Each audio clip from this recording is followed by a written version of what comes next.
Does everyone remember where we were? No. Understand. Welcome. Actually, maybe. Welcome, Razan. How are we doing? I am doing well. How is everyone else? I'm good. It was a busy day, but I survived it. And that's what counts. Excellent. How about everyone else? Meh.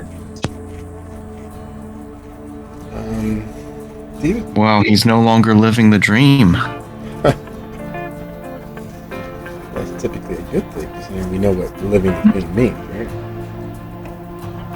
That is true. Alright. I was just asking, making sure that checking to see that everyone know where we were when we last left. We were about to turn Zach and Frost into a slurry. More specifically, we were calling a friend over to do it for us. Yes, you called over Larry. Yes. That's a good as place as any is to remember where we were. In the last few moments, Larry was 100% the focus of it all. There's a lot there going on. The shifting of the blood trade here in the far south suburbs, so very close to Gary's own economy, and so very close to Chicago, all at the same time, and neither at once. But as far as coterie, outside of them preparing to destroy the remnants of their fellow coterie members, put a final point on it all. Calabalarshi is no longer in the picture, at least not visibly so. This was his fond to-do to coterie. This was his things have changed inexorably, and I must account for them by moving elsewhere, going and changing the terms of the battle that was being waged. One that the coterie helped with and didn't even realize. One the coterie was involved in and didn't even realize. But as a parting gift for the time, the effort, and to account for the changing of things, he left a veritable staff, several selected well-trained individuals from Knowledge, making themselves at home at the behest of Calabalarshi.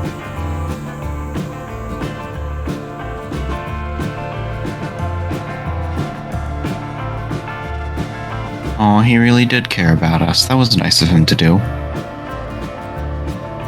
Well, you know, there's a silver lining in every dark cloud, and darkness surrounding that silver lining, making it all but moot more times than not. I will try to stall a few moments longer for Dia, who just stepped away. Let me grab another bottle of water. Nothing like staying hydrated, refreshed during all of these tense and potentially chaotic moments. You all will most assuredly so. 1 second. Alright. Has Dia returned yet? Not yet. Yeah, I just posted it in the lobby that I heard a crash and had to go investigate. Unlike scary movies. Excellent. Alright. It has been a busy day. Rituals are observed, incense is burning, water obtained, and I'm going with just simple straight water this week because I didn't stop and see if there's anything new or interesting or otherwise. And I have not replenished my coconut water surplus. But otherwise, we are here. Everyone's mostly alive, and we are prepared to dive into the minds, souls, and hearts of all of these very much unliving things. And before diving in with a very small recap that we've already just done, what, if any, are your questions, suggestions, hypotheses, or corners we need to round off?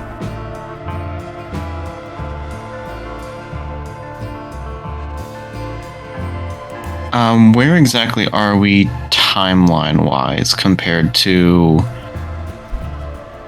what is happening with Prince Abu, as it were. Is the coronation like happening the same time that this session is happening, or is the session technically like a little bit in the past compared to that? This episode is between 12 and 24 hours before what happens in Soup City Sin. Gotcha. You hear that, everyone? There's still time to change the future.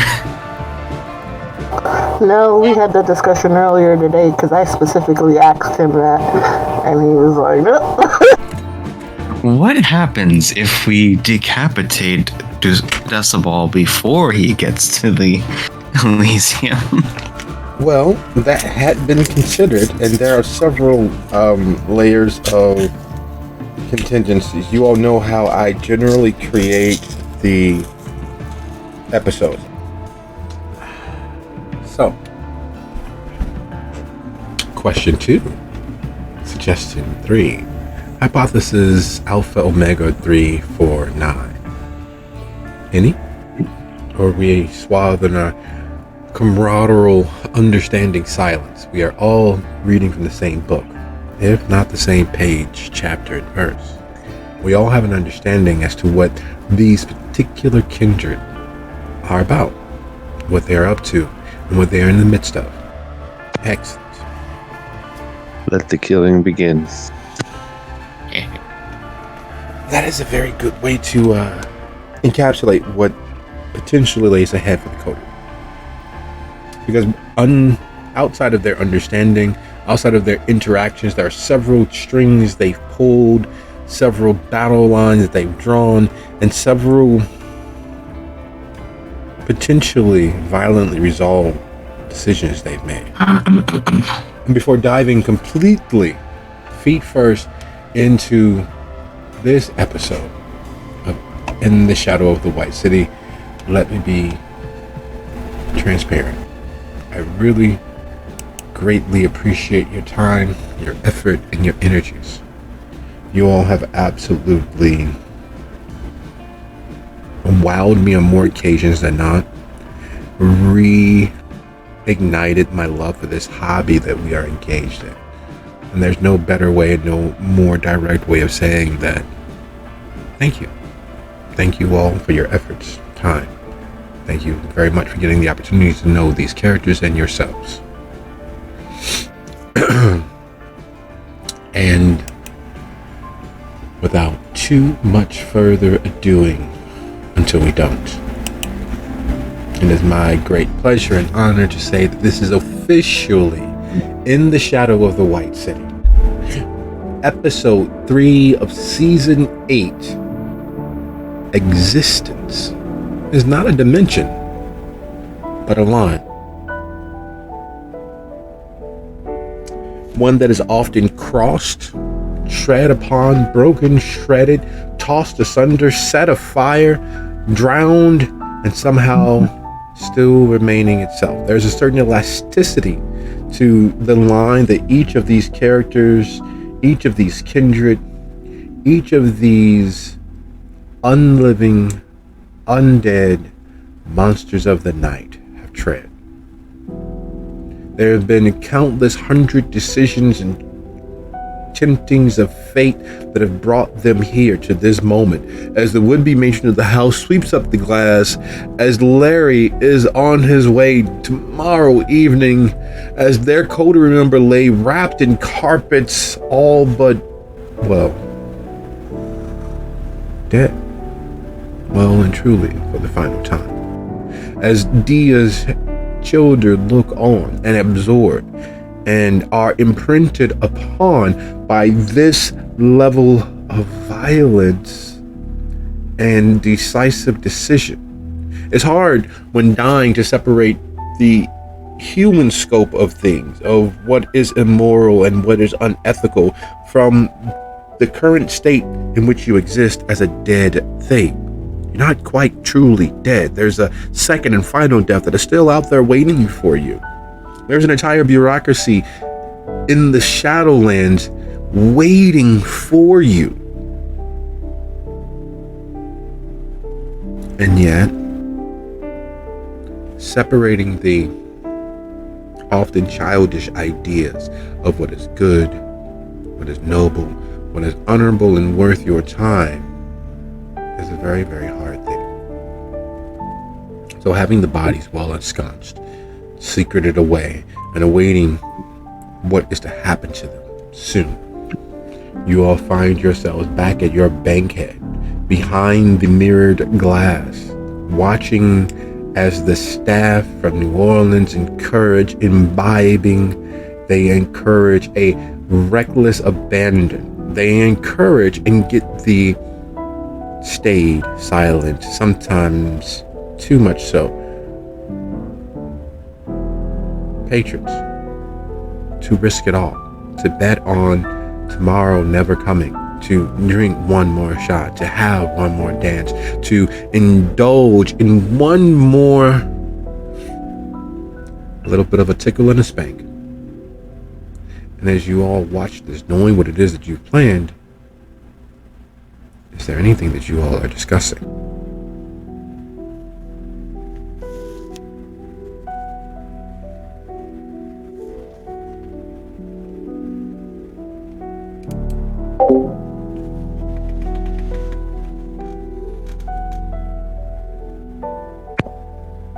Cat is the quiet sort, so probably not.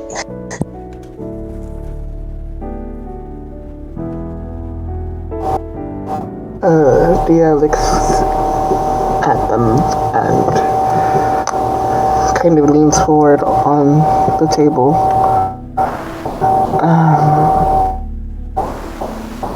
Well, it seems we have cut our numbers by quite some lot. I guess, in a way, and as morbid as it sounds, they were dead weight. But I didn't get it. I see. Yes, I know I made it funny. But the thing is, we have other issues coming for us. Decibel is still a problem. Whatever Calabalashi mentioned is still going to be a problem. Cone is going to be a problem. And we are short a few members. Even though you are fair muscle all on your own, having Frost here was at least some form of backup. I couldn't keep you both together all the time, so it helped knowing that if one of you was away, I still had the other. Well, now we got her. Yes, that is true. But then, there's a matter of the fact that I am a Toreador. We know... Sorry, we know this. While I have been getting a little bit more hands-on, as it were, getting my hands dirty, I still very, much prefer words over fists. Zach was my second. So I don't know what to exactly do about that whole situation. Well, now you got them. Muzan points to Stella and Faye.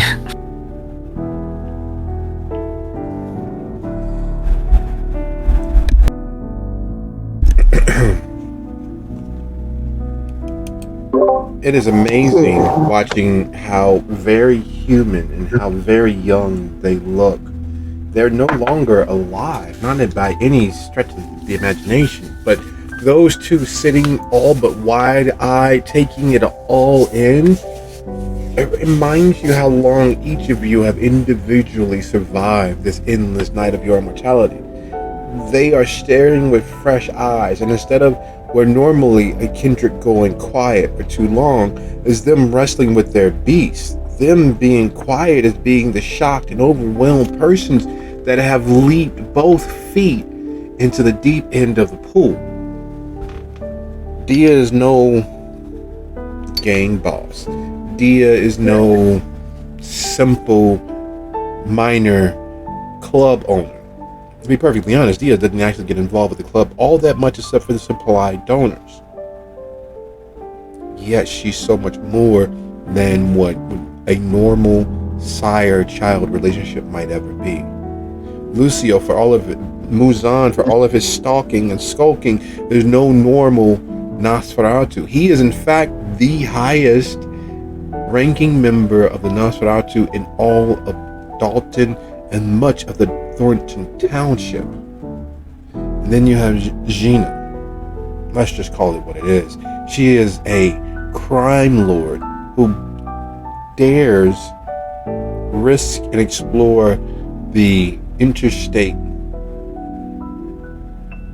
on whims, building businesses, building criminal businesses, but still building businesses, strengthening and bolstering gangs, doing things that most kindred wouldn't even dare simply because she can.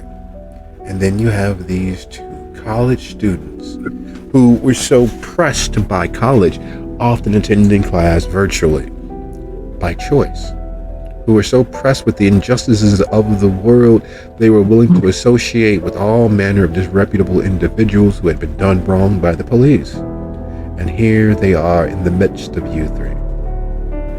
That's not the beast staring out of their eyes. That's simply being overwhelmed by it all.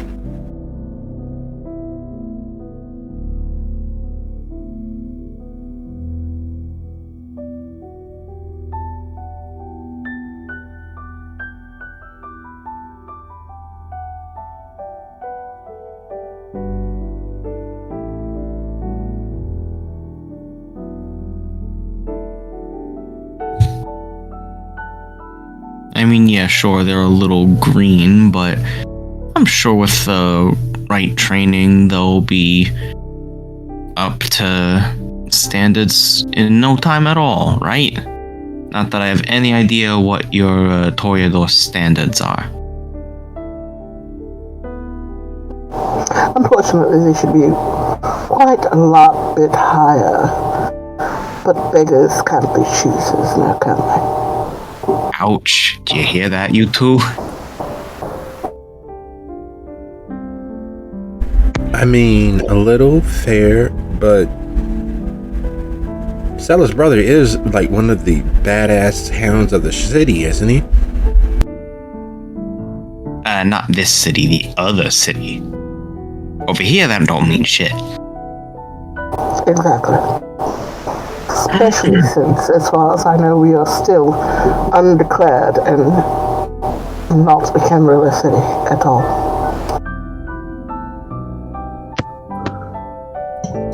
If it's frenzy again, you want to put down?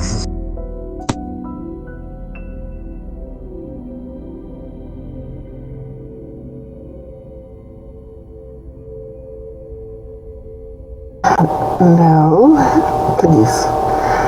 I think now that they've both eaten, we should be fine, right, girls? Yeah, but you wouldn't let that happen, right?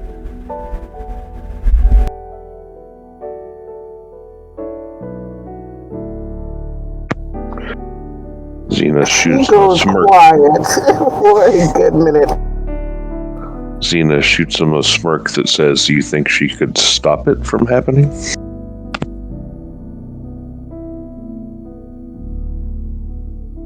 Stella stands up, interspersing herself between Gina and Faye.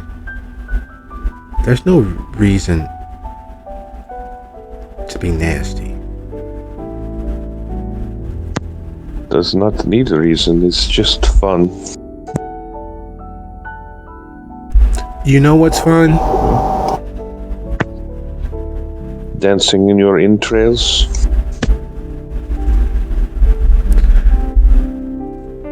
Dia reaches I've out dealt and with- grabs Stella by the lips and pinches them shut. Your mouth has already killed one of us this evening. Please.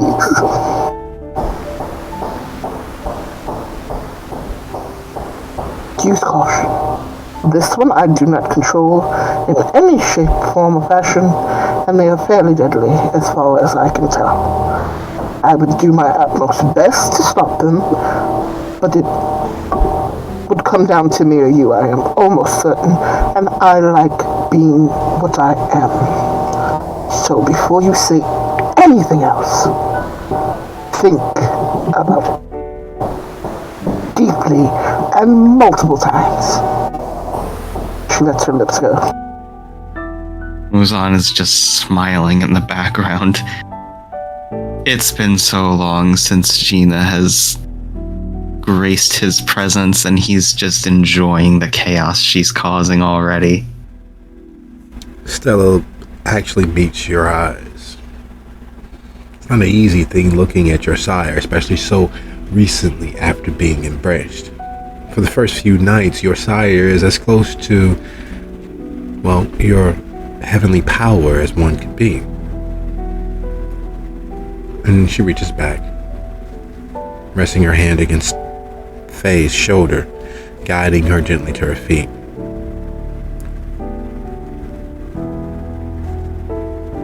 You're right. I'm sorry for what happened to Frost. Is it okay if we explore the premises? Explore now that we're not on house arrest anymore?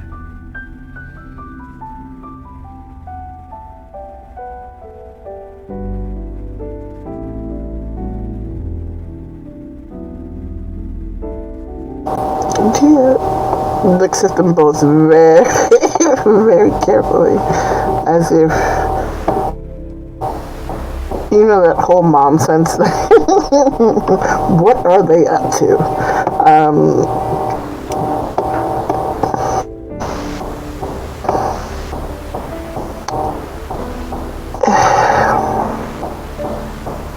I am going to, despite my best judgment, trust you both. But know that if you disappear before evening's end, and I think that you have attempted to abscond back to Chicago or some other place, I'm sure Gina will enjoy hunting you down. And then I will not be there to stop them. So keep that in mind. Have a good evening.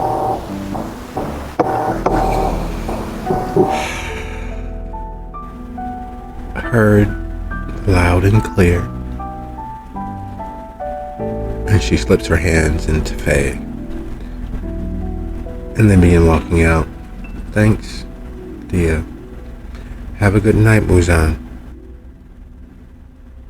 And they walk. Good night.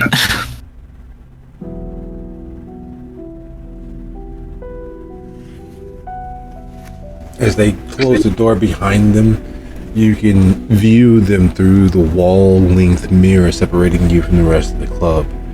There's a few mingle attempts, a nod here, a gentle point between them, heads all but resting against each other as they make their way through the crowd, whispering back and forth to themselves, and then they disappear into the honeycomb, where their rooms formerly were.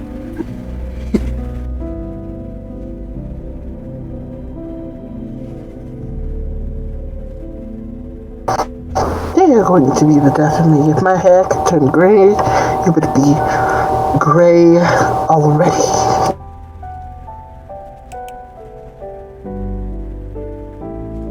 It's quite a lot of work being a mother now, isn't it?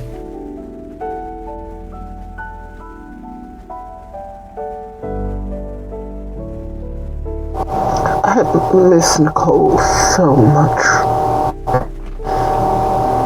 I really do. See, that's why I never bothered with trying this.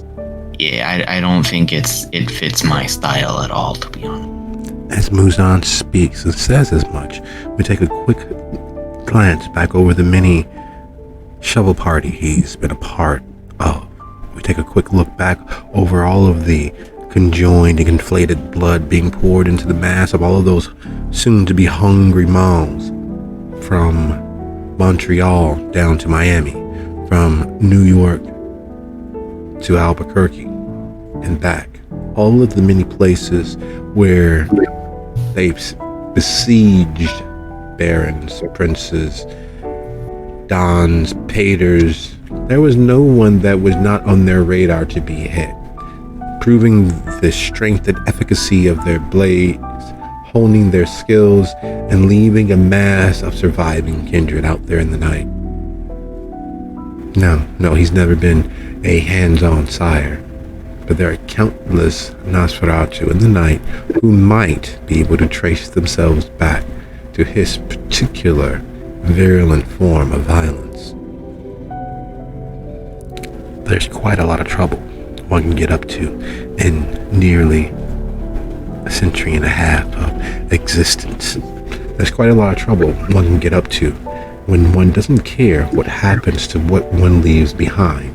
There's a saying that everyone knows, most of which are neither good, upstanding Christians nor disreputable criminals, but everyone knows it from high to low in every moral, ethical strata that might exist, at least in the Western world. And that is, speak of the devil and he might appear. And though never mentioned directly more than once, there's a very familiar livery coming down the stairs. Two men watching each other's back, and a third dressed a little more formally in the livery of earth tones, golds, and browns. And they come down and they survey the party. It is clear they're looking for certain faces, those certain faces able to see them and yet be unseen, as they're watching the party and they're looking and they're pointing and frowning, making sure that that is not in fact the person or persons they're looking for.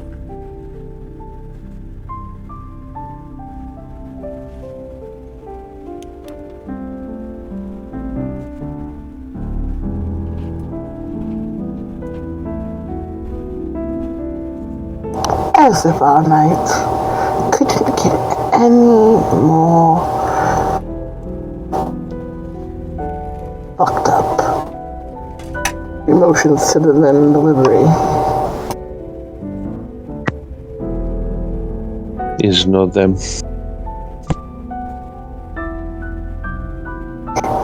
I don't know if you were at the party last evening, but the man that threw the party that we crashed, they are his men. Oh, interesting. So, the big man himself ain't here, though? That's a shame.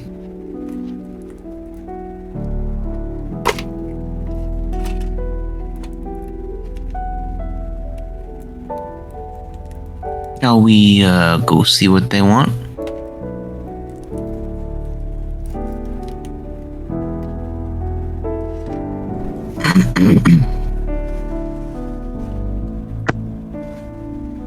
Gina will look at the pair of them kind of questioningly.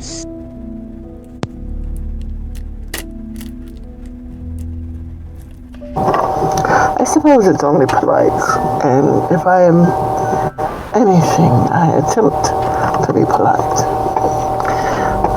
She stands and smooths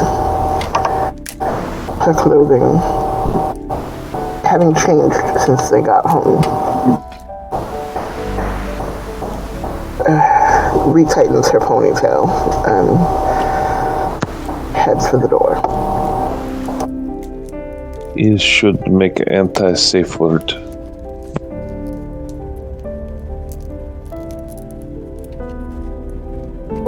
Pausing, she looks back.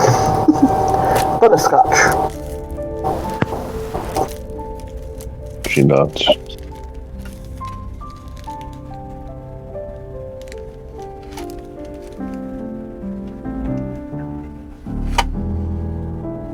There is a certain expectation when people visit even such a place as this, and a public house where there's all sorts of lewd and lascivious activities being carried out. There's the wanton pursuit of escape. That is what truly binds the members who are playing here. The members of the Atro Pisketeers Club, because there's a thing, being in the know. And then those who are guests and visitors who are brought in to show how good excess can be. These three stand out. Even here, where you have local politicians, actors, business captains, and the like, they stand out. They're all but militarized in their attire, and no one really uses livery to identify themselves, at least not as it once was. The quality of the livery denoting the quality of the Lord and what have you. No, fast food joints wear uniforms. Delivery drivers wear uniforms. Mailmen wear uniforms.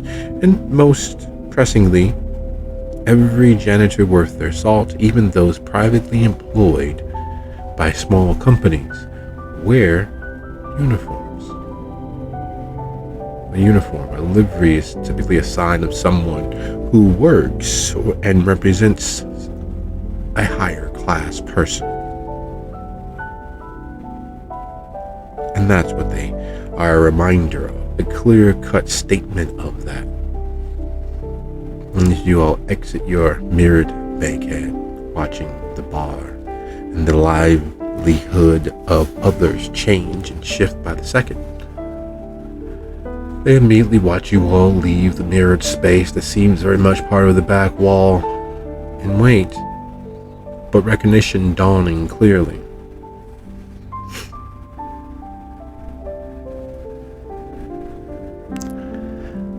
Concordia White, we bear a message for you. And is this Muzan and Frost?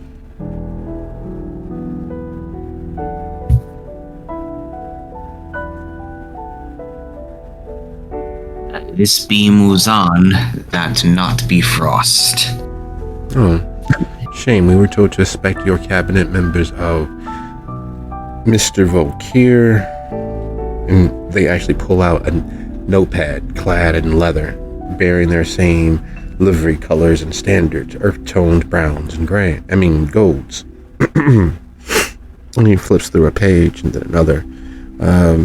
Muzan, Zach Volkir, E. Bardhiakar, better known as Frost,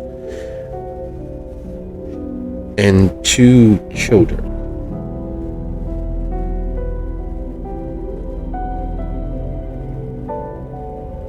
They are currently indisposed. We will pass any message along to them that needs passing. But of course,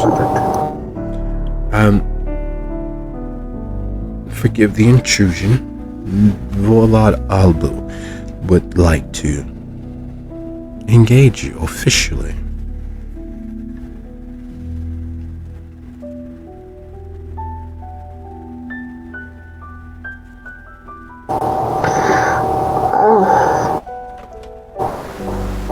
I avoided becoming a married woman when I was human. I don't know if I want to be engaged to be married now either. They look from themselves back to you. Look again. I can't say what it is pertaining to, but I don't believe that it is a marriage proposal. It's hard to. And they look. Yeah, but I don't know. What was it? Type? Well, she's clearly dark enough to be his type. Okay. We're not sure if it is in fact a marriage proposal. We're not sure that that's something that even interests him. While you are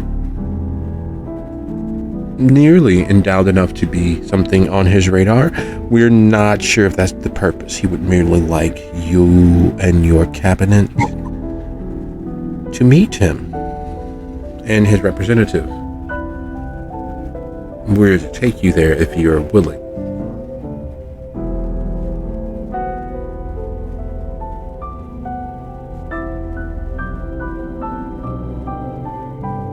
Storyteller, can you remind me when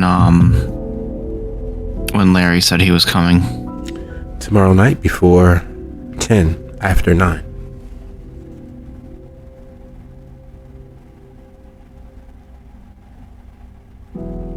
Muzan looks to Dia and says, well, what do you think? I'm kind of curious what the big man has to say. Dia, despite all that's going on, is looking at Muzan currently as if she is trying her hardest to swallow a full-out cackle. Managing to straighten her lips. Yes, I believe that is amenable to us. We have some people that we would like to bring with us, but they are more set dressing than actual of importance. So if you do not mind, then we will gather them and meet you upstairs so that we can go meet the whole vault.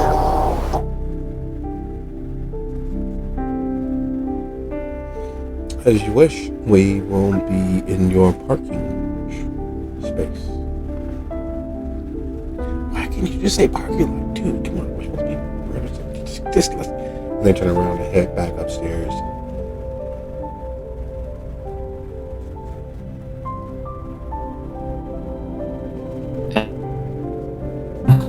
He probably should be here for this too. Once they are full and well out of earshot, she collapses on herself, just hiccup laughing, almost. Ponytail swinging, just doubled over at the absurdity of everything, including that whole conversation they just had. And after about a good 2 to 3 minutes, she finally stands back up, wiping at her face the slightly pink-tinged tears. Whew, I needed that laugh. Dan, congratulations on your new engagement. I wish you all the best and brightest.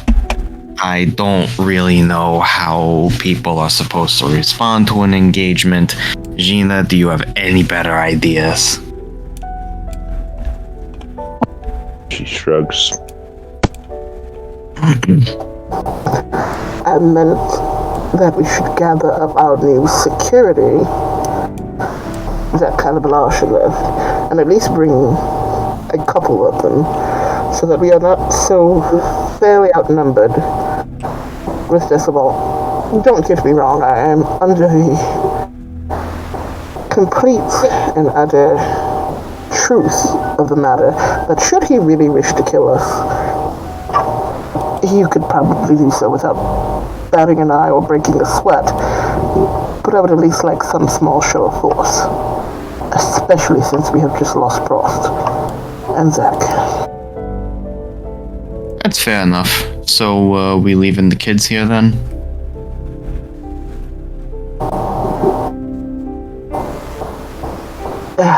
While I hate to do so, dragging them along, what good would that do them? That's fair. They're chafing under the leash at the moment, and a little bit of peace without us might do them some good. That's fair. But I will make sure to put in place safety measures, as it were. You can trust without supervision. I was maybe thinking if you don't want Dan to come with us, then maybe I can have him stay with them. They seem to get along well enough. He's afraid someone in bar prick finger, they go on tri-state killing spree.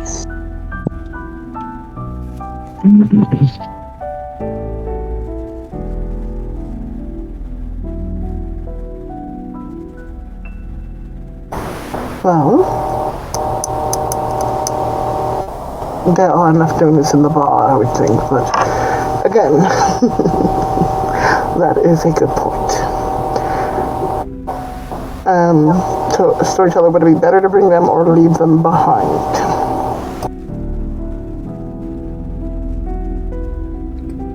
Better for whom?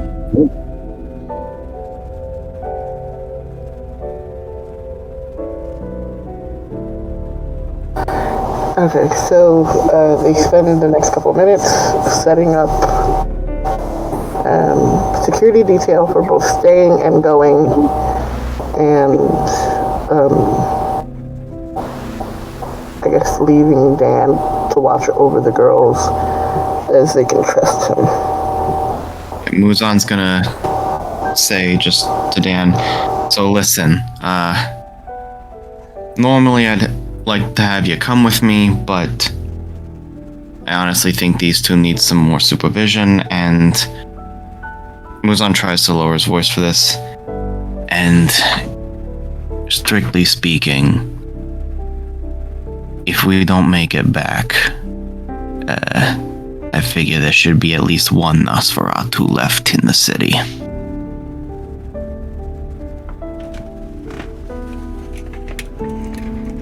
I don't know what to say to that. I know you cared.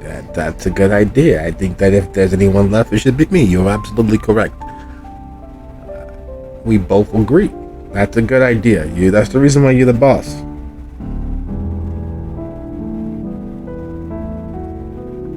And what's the worst can happen? It's not like you're going to meet, some official anybody. Nobody respects the Voivod. You're afraid of them and you don't want to step on their toes, but a Voivod's not, a baron. A Voivod's not like, I don't know, a seneschal or a prince or anything like that. A Voivod's a Voivod.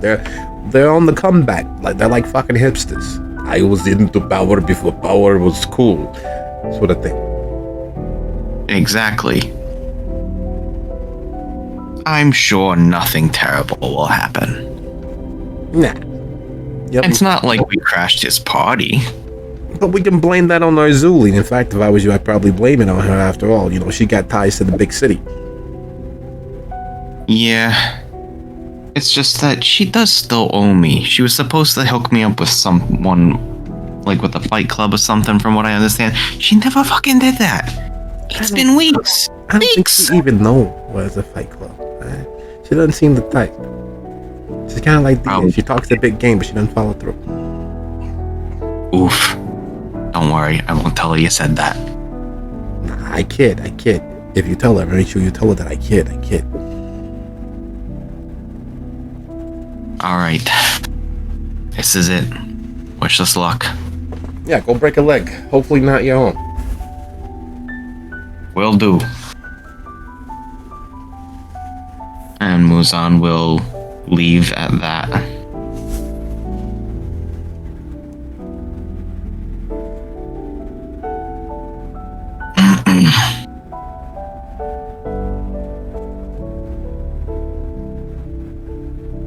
Based on the assumption that Dia needs to show force, based on the assumption that these very mortal security officers will help do just that, of the 6, counting your own bouncer, how many do you take with you? How many do you insist come with you?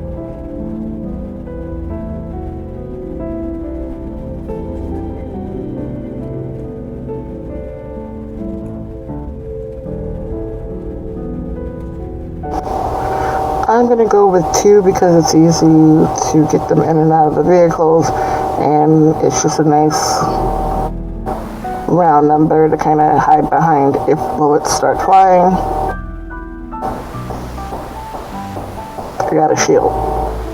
but they're not going to be so offensively numbered that he's going to feel some type of way about it, hopefully. So, 2 reasonable, any more than that I feel like would be too many.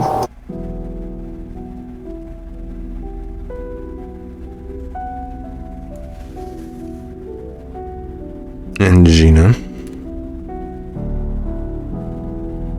Yes.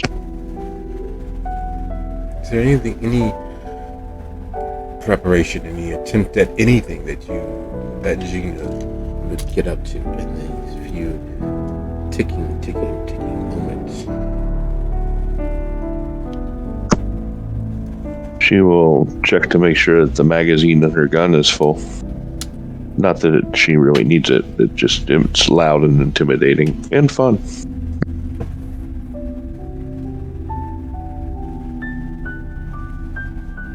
So preparations complete.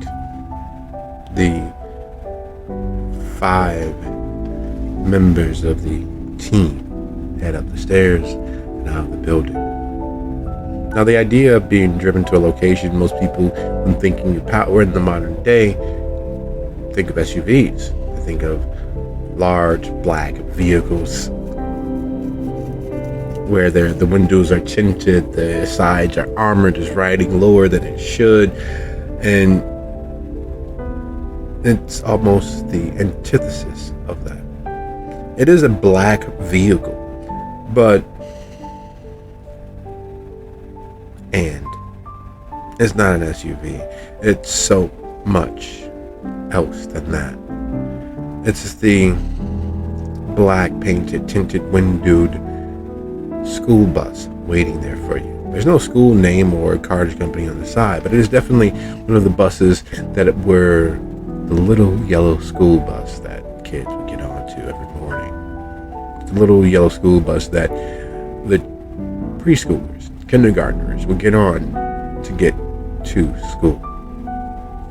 And despite, or maybe in spite of the paint job and the clear rehab done to the vehicle, that stands out more so now because of the efforts taken to make it seem something else. Can't see the seats from the outside, but looking at it, it is clear that it is, in fact, a little yellow school bus.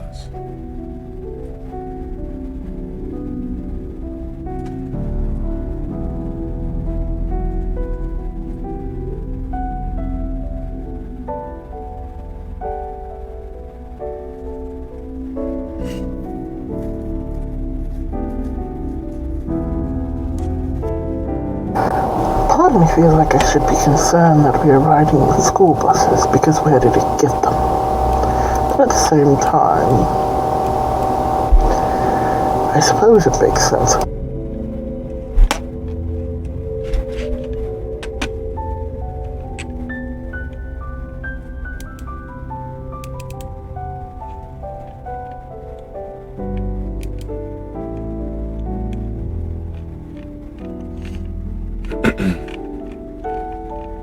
As you all get up, the seats have been rehabbed. They're the comfortable captain's chairs of hotel buses and vans all around the world, made to look far more comfortable than they are for the living. But for Kindred, it is in fact a market standard. They're as comfortable as needed. They get you where you need to go, and they're just padded enough.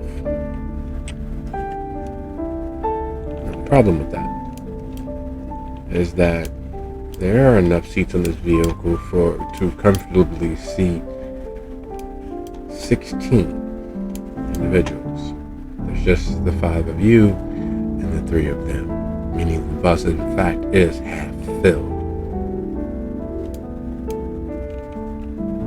leaving you all moments of space and potential silence if you so wish. But you are in a bus moving to an unknown location.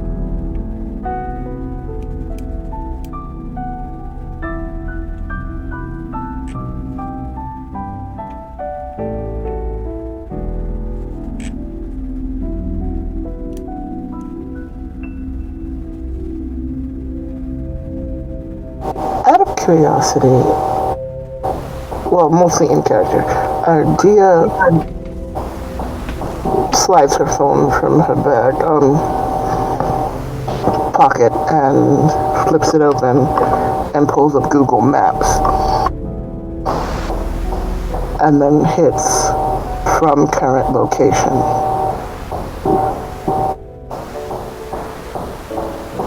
To see if it pulls up where in the city they are and where they're moving to, watching the dot.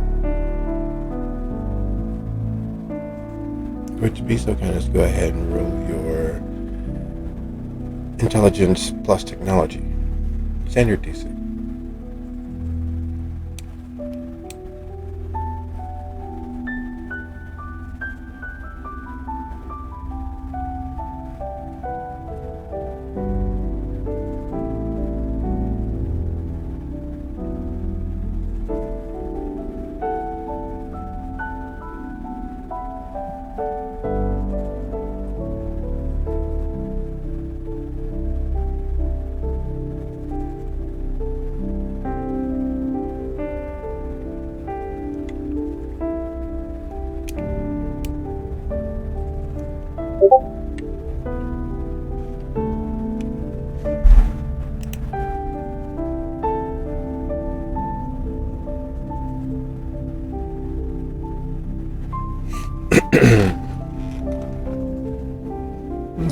Two successes.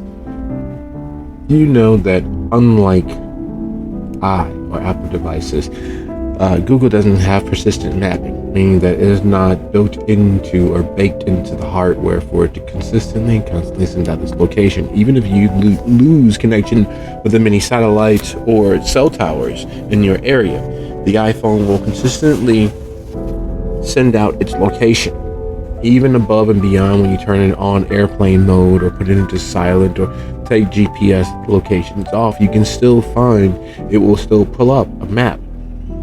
You bring out your phone and that's troubling. You have barely a bar and it's constantly loading and trying to reroute and trying to find you, as if the bus and you are between spaces, between towers, between satellites, and it's bouncing a signal and trying to get your location. The good thing, the great thing, as it were, as you all look out the window, as you all pass, tinted though the windows are, keeping the outside from staring in, you all are able to watch as Dalton fades away behind you, as it disappears from beside you. You find yourself moving north across Lincoln Avenue. You know roughly where you are when you see the 138th Street sign a few moments back, turning right onto 138th and then making a sharp left turn onto a private causeway. You see the stained glass chateau up ahead of you, growing smaller, while growing larger in your view and smaller from the horizon line. It is a massive super church just outside of Dalton proper.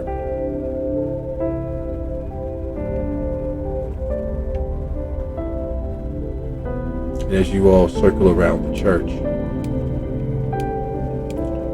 making a right-hand turn onto 137th and taking the small access frontage roads, first to left, then right, down and around until you come to another causeway where you make another right and a right, and find yourself on the grounds leading towards the Sickness Corporation packaging or super warehouse. It takes up literally the length of 4 city blocks. It stretches nearly as far as you can see in the dark, unless of course you have heightened senses or oblivion sight to see into the next worlds. But even without those two things being active, even without peering into those in-between spaces, there is a nasty chill in the air that is in fact separate from the weather itself. The weather you all are accustomed to. You've all lived in the Midwest. You've all traveled through the Midwest. You know what the wind can do, what the cold can do. And this is not that. This is not the hawk playing beneath your clothes trying to get you to strip for its own pleasure. This is something else that crawls inside, seeps inside, oozes like you are walking into a shower made of ice cube flavored slime.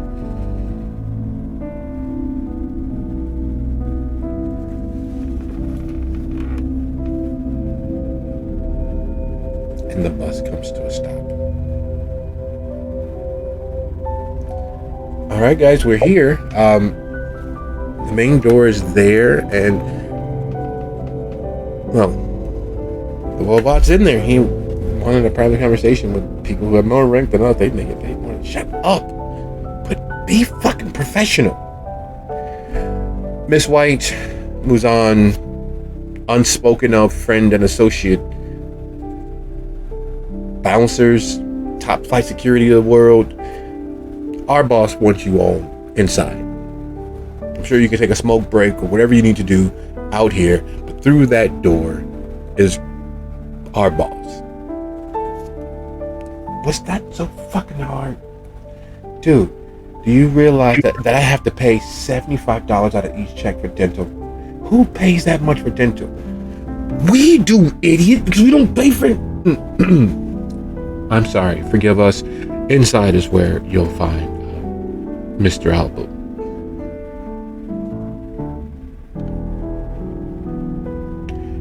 Luzon gives them the thumbs up. Great, thanks. Why am I paying so much for dental? Shut the fuck up. No one cares what you do.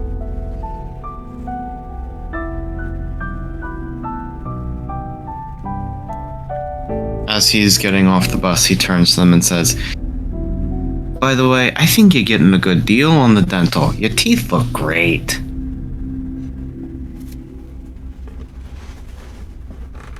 See?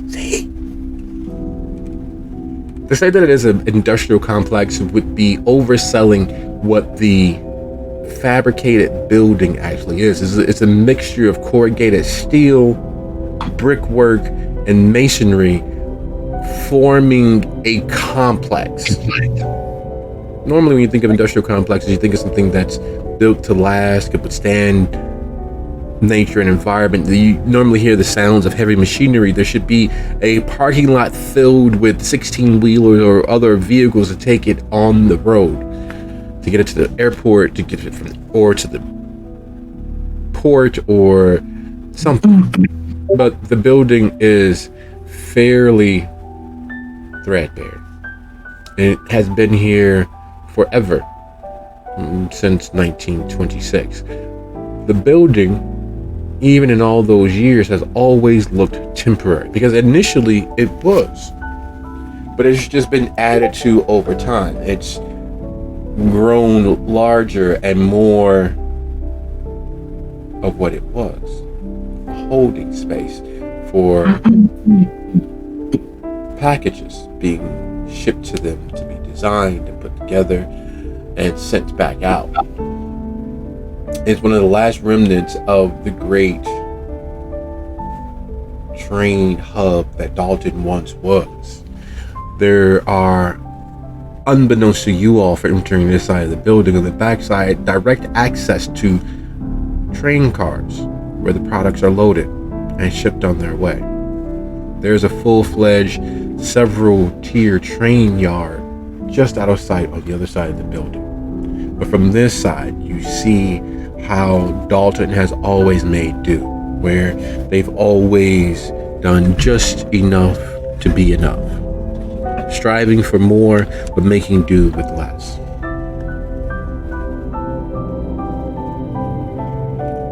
A community working together, as the motto has been for years. Entering in, you realize how massive that building actually is. It is several stories. The concrete floor beneath your feet giving it what little semblance of permanence the building has. It's weather beaten, pockmarked in places where things heavy enough to shatter stone have dropped against it.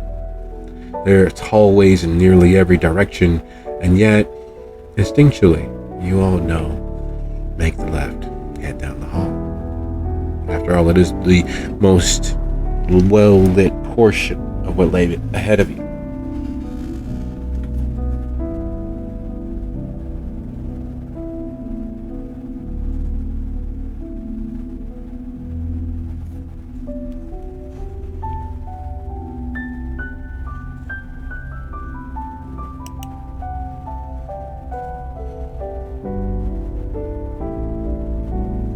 So several long minutes of traveling through the building, you all find yourself in a loading area that's been cleared of most things. The walls are far enough back where you can see where there once was an interior office built into this space. The signs of nefarious abyssal magic is clear. It weighs on the skin and causes a slickness to develop on the soul and the mind. And with the space being cleared, the walls being broken down, it gives an open space. Standing there, roughly 125 feet away from where you all enter, is Decibel, and the tall, tanned, slightly Asiatic woman that you've all seen several times on his right hand. This time, however, she's standing over his left shoulder. Standing there with him is the doctor that nearly co-opted Frost to his own devices. Tall man, nearly 6'7". Several arms poking through what looks like a lab coat. Goggles atop his head and a doctor's coat. A more of a mad scientist coat, closed and, well, barely hiding the fact that he is as thin as a rail, reminding you of what Abraham Lincoln might look like in modern life if all of the images of him were colorized and his hair had a slight brown reddish tint to it. On his right, on Decibel's right, is the blonde-haired, blue-eyed Afro-Latina from the party, the one where everyone was oohing and eyeing. And then in the rafters are several shapes and forms moving in the dark.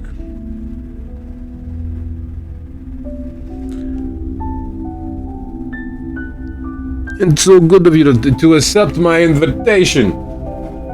Come, Senator White, in your cabinet. I'm sure you all remember Baron Ceferino,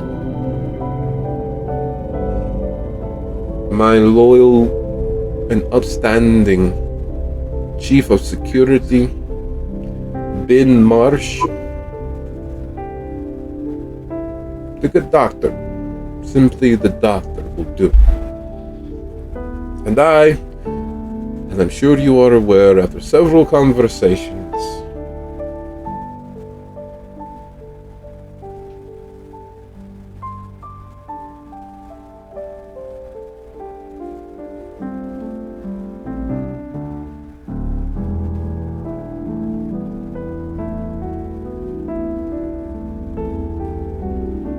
Well, good evening. It's a pleasure to meet you. I don't believe we've ever met in person before, but I've heard so much. We have met. You may not remember it. 1972. Atlanta, Georgia. You and your twin, your father, your friend, your sire were in my employ for a glorious weekend. 1972, Georgia. I think it's coming back to me. Yeah, I think, you know what? Now I do recognize you. Huh, long time no see then. It is a pleasure to be remembered.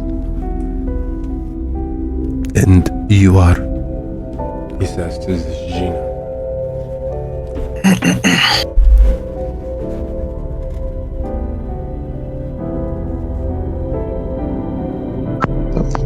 I come off mute, that will help. Katarzyna Siaka.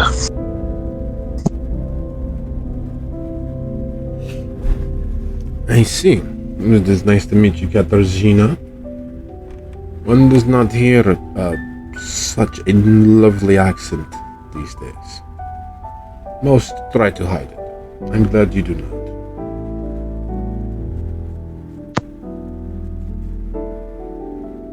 She just nods. A woman of many words, that Gina.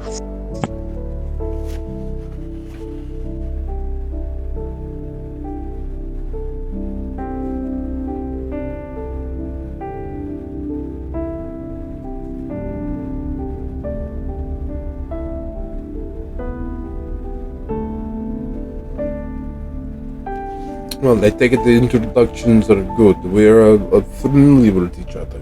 Yes? I believe that would be the case.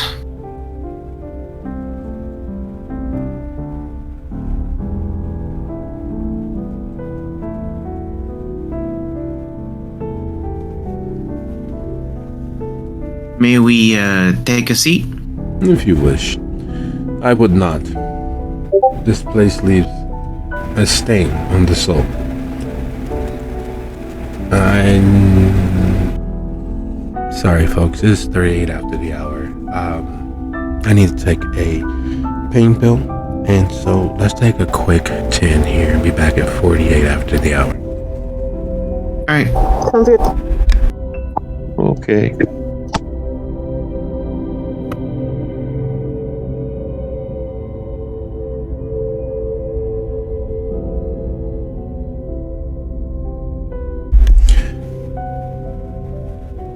All right. Who's back? I'm here. Yep. All right. So, you all are in the you all are in the Cygnus Package Division corporate headquarters. You are at the heart of its existence. You are in the center of the building. There are rafters above head. There are missing walls. Clearly, you can see the remnants of them where they were lug-nutted into the ground. Prefab things that, they did to save space and make the most of the space. Modularized it. A little bit of self remodeling was done. The building itself is one that has grown out of need and use. And as I said, the entirety of the facility is one singular building that takes up 4 blocks worth of space. The persistent thing in this moment is you all is this temporary initialized coterie. Dia and Muzan having spent years associating and dealing with each other. Muzan having spent years here and there dealing with Gina. The 2 new security officers, courtesy of Kalabalarshi. And then you have the Voivod of the South, which is an impressive title considering that for the bulk of Kindred, the Voivods, which were a unified group of Samich elders, ceased to be. That title lost its relevance.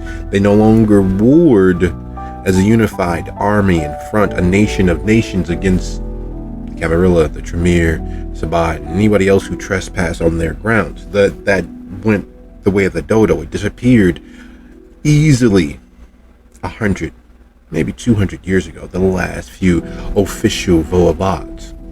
Yet, Albu to the south and his compatriot, who is viewed more as an artisan for the knowing Toreador of Chicago,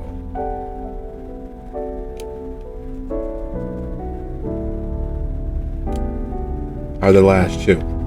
One known as the Voivod of the North, and one known as the Voivod of the South. Of the 2, Albu has been the most independent. Albu has been the most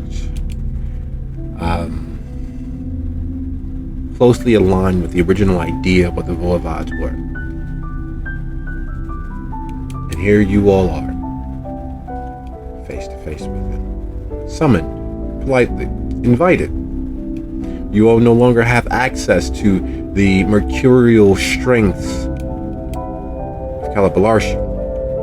You all no longer have the outlets of Nicole or the Regent or any other of the distractions that you all once had. Your only recourse, your only help potentially in the amassing of the Voivodes' power and domain is Erzuli to the east and was Seferino to the west.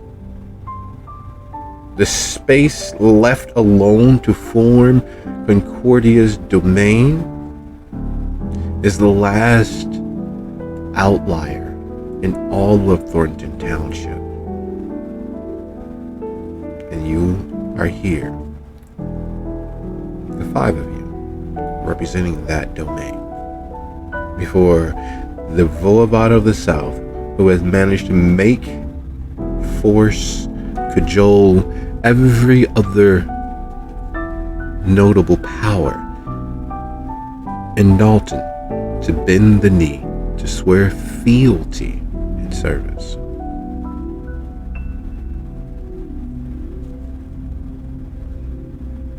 Is there anything you all would like to say?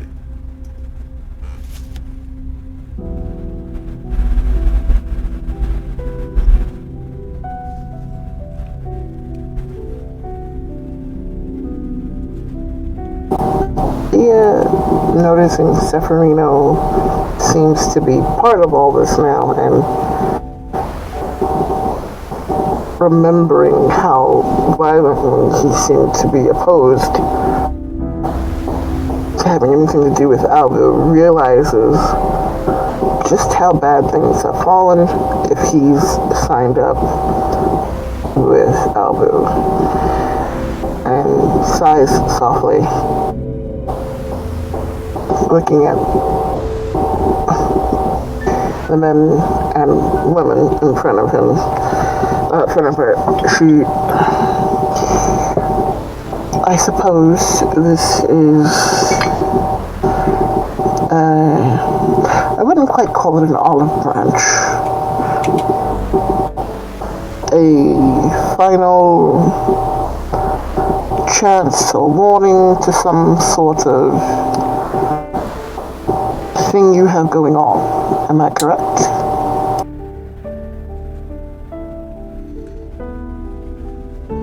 I would not say that you are correct, but I would not say that you are wrong. Your nuclear bomb in our midst. We've spoken quite frequently over the last few weeks. He assured me that were I to harm you,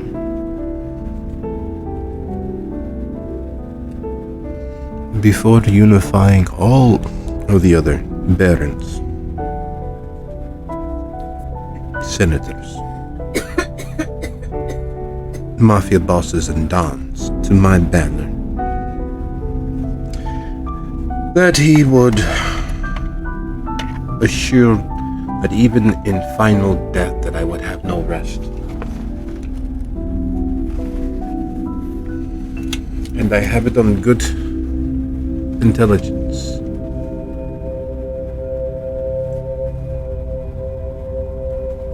that all other powers that were now are part of my union. All other powers that were, that are, understand what our next step is.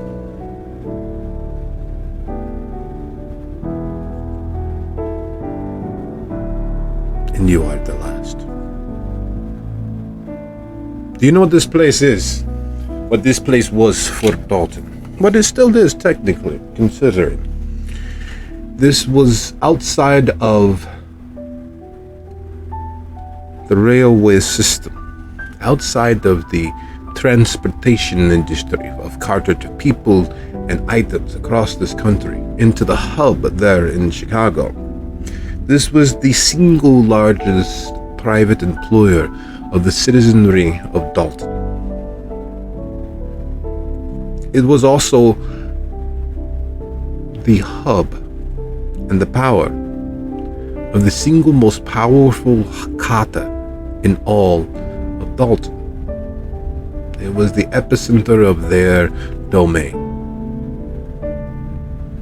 They were the hammer that kept me from seizing the Dom all of those years ago. When I first came to Dalton, the idea was to create my own empire, in my image, another version of what I had in the old country. It was salt of the earth people, willing to work long days, long nights, to provide for themselves and their family. And while the color of their skin varied like the rainbow, I understood them. I knew how to lead them. I knew how to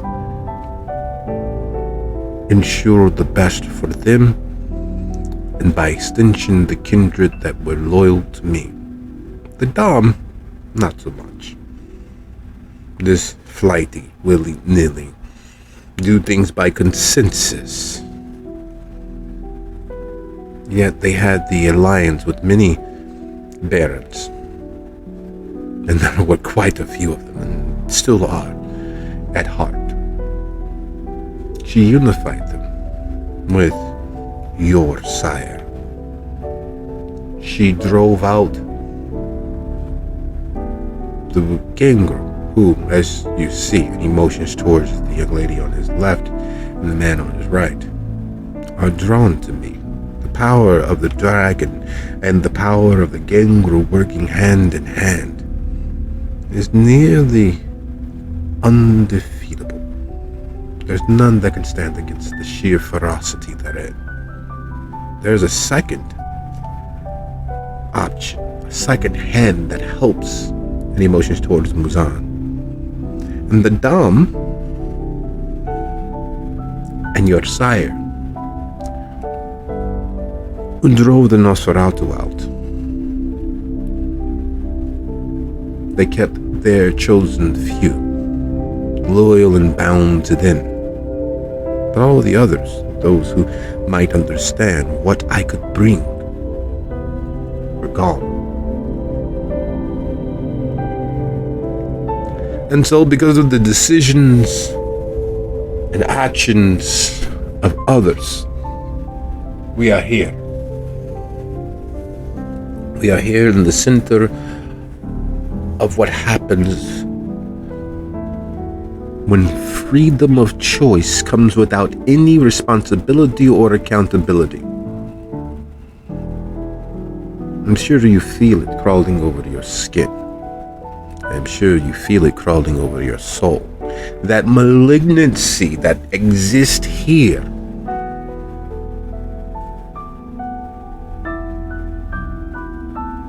There is an evil even darker than what lies in our hearts here. There have been 14 disappearances since Sickness himself disappeared. It may not seem like much to you, but every life has a value. 14 lives, which each affected no less than 10 others. 14 lives, and growing by the moment. Severino just recently managed to curtail the spiritual malfeasance of his territories. And they're once more growing the streets of Harvey, unsafe places at night, even for us, because of the malignancy here.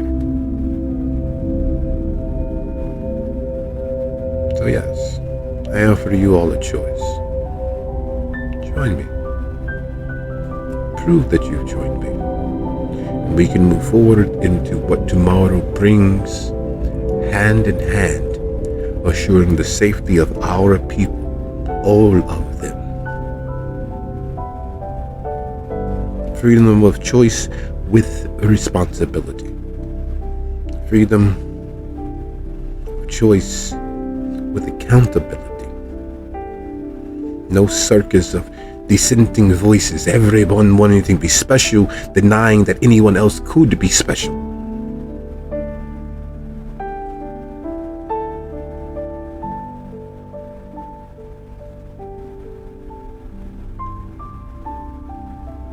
Or not.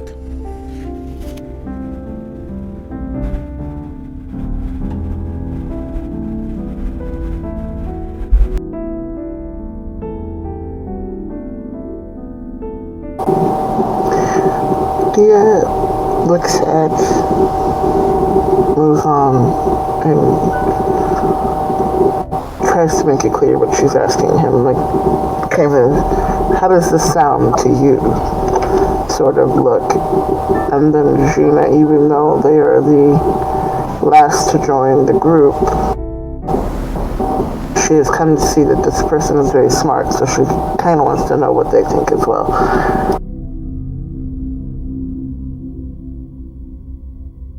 Muzan turns from Dia's gaze to Decibel and asks, I'm curious, what exactly are your plans then? If we do decide to join you, what do you have in store for us?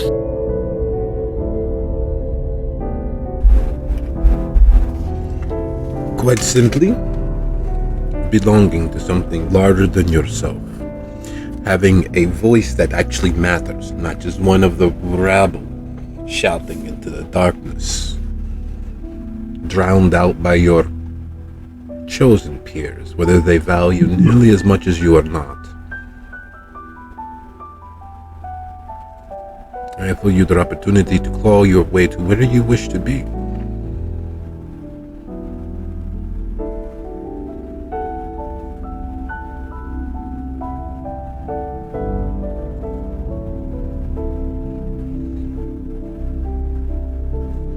And what are your policies gonna be on, let's start with Sabat presence in Homewood.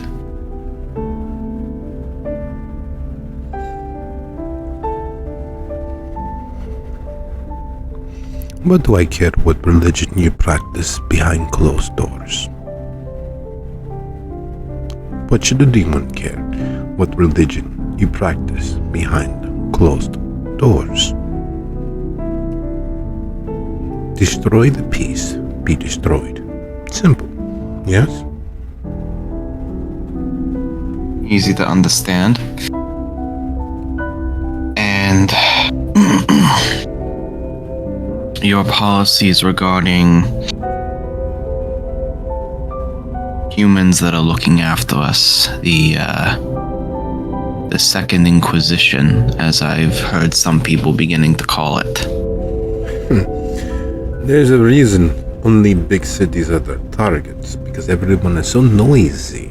Everyone is so busy. Everyone's so busy screaming into the night that we are the creatures of the night and we can rule. That is foolishness. Keep your nose clean.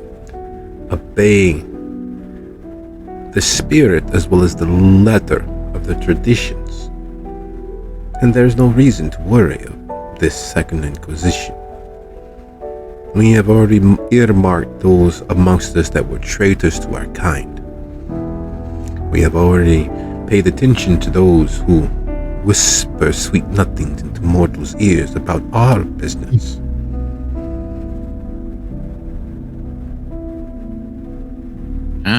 You're efficient. Yes.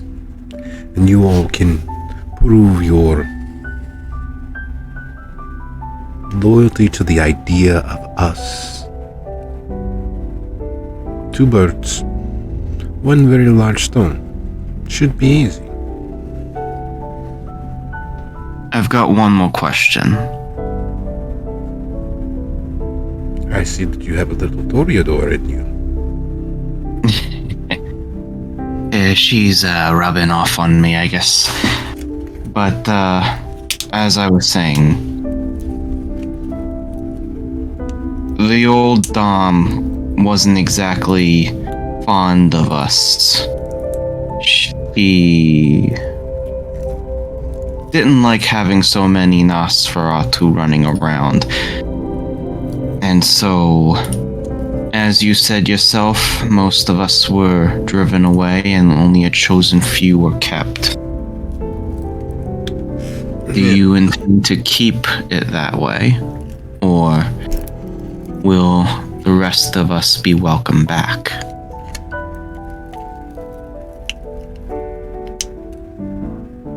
Are they accountable? Would they be responsible to the fullness of their actions? Would they be upstanding members of our potential society? Those are the only questions that really matter in determining. You are not your vete. You are not, unless of course you choose to be, your beast. And even then, there are ways to satiate the beast without becoming the monster.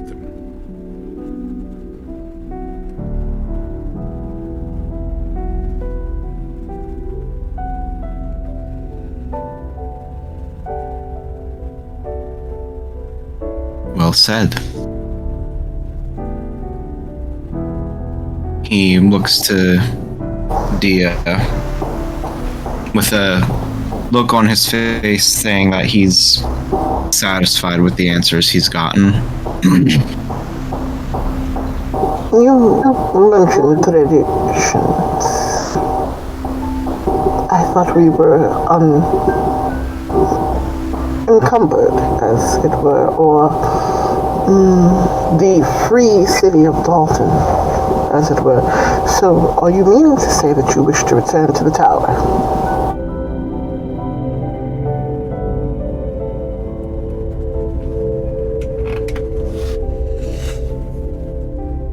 You ask a question that makes no sense.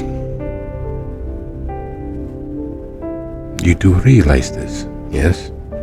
What has freedom gotten you? What has freedom given you? Save a dead sire that coddled you and kept you. Make sure you had everything you need so you would never reach for anything else. What has freedom given you? Save a dead lover who coddled you and kept you from reaching for anything of your own.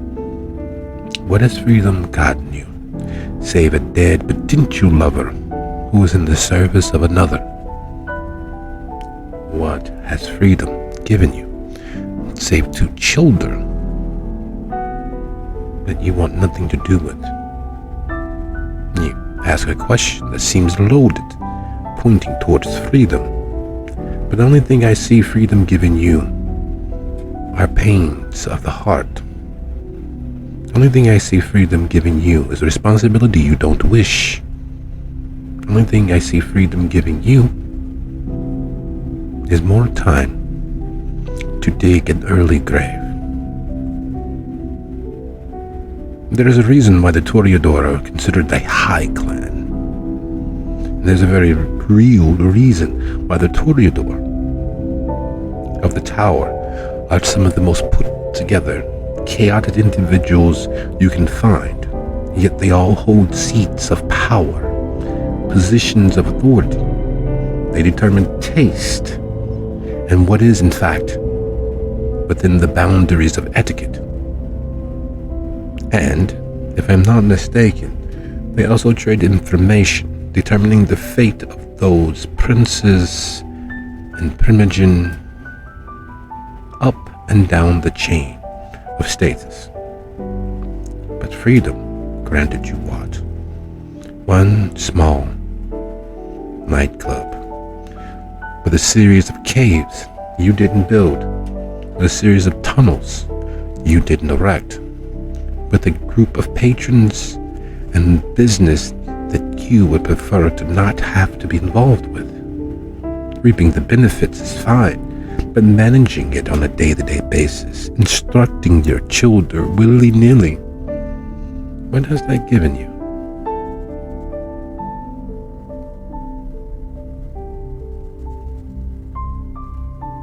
When Calabalarshi instructed me to never take arms against you until all of the others had bent the knee, I spent the time getting to know you, offering small little tests, so that when the time came, if the time is now, I would be well prepared.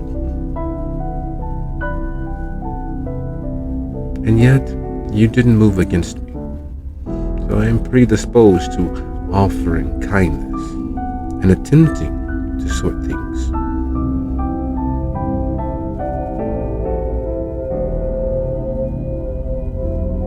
It's the reason why we are here. You misunderstand my question. I understand what the idea of freedom has given me too well.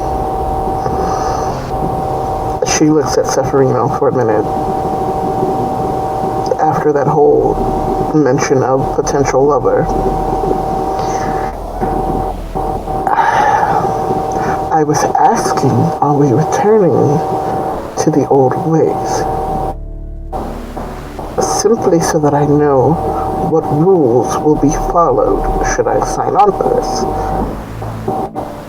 I don't want the way things are. I do not wish to be your enemy or have to worry about watching my back all the time against you. And it's not just simply because you have a larger force than I, or more power than I. As you have so succinctly pointed out, I'd rather have fun with my own life. I'd rather have things to do that don't involve whatever this is. I'm worried about knives in my back or my front, depending on who exactly it is. So my question was clarifying where things are heading.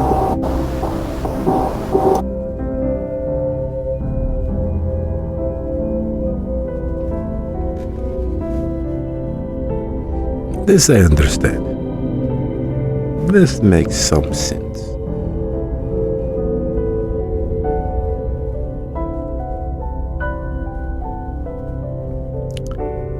I've already begun negotiations with Chicago. I've already reached out to the Inner Council. I have already, in everything but name, assumed the princehood.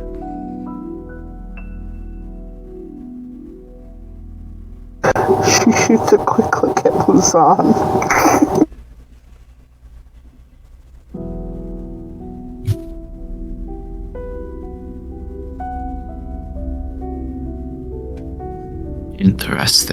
Interesting. So, you are not going to be Voivod anymore, you're going to be Prince?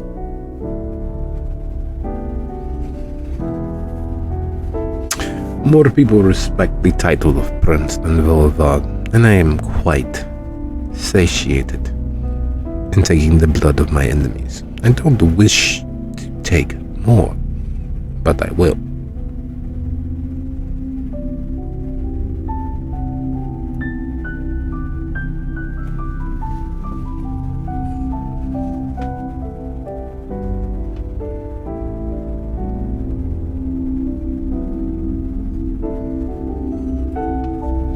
So, are we friends? Are you part of the new Daunton Tower? Or are we enemies?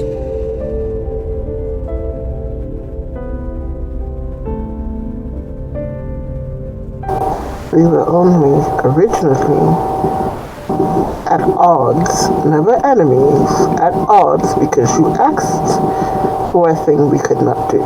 This is not true. I never asked for anything you can't do. Will not do is another matter entirely.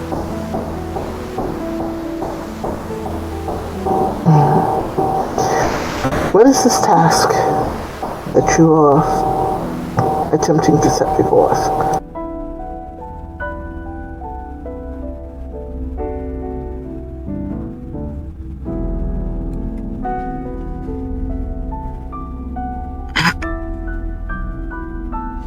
It's not a task for an enemy.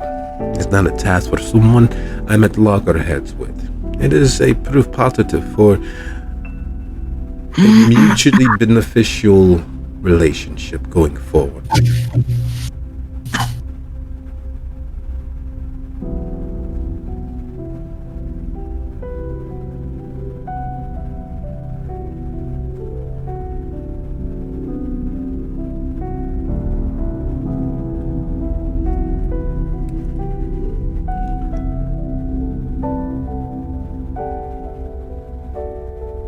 Third time's the charm. Are we friends? Are you a member of the Tower of Dalton? Or are we ideological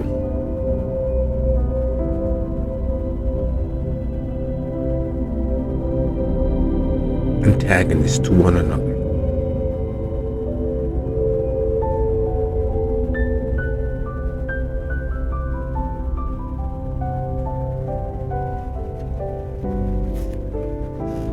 For what it's worth, if you don't mind me speaking up here, gotta say, I do respect you. You've managed to accomplish in rather short span of time what few could do in their entire unlives. You've got a lot going for you, and I, for one, am curious to see how your rule would shape up.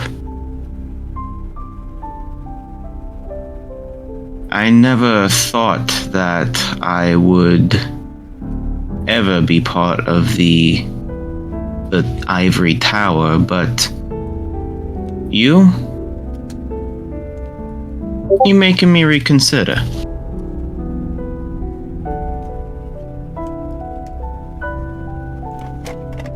For what it's worth, I'll say that I'm willing to be friends.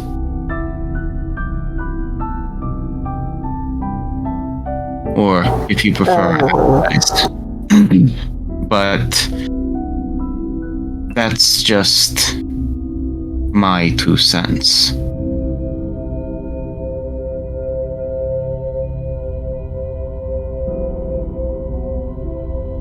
At the end of the day, I did originally pledge my loyalty to Dia, so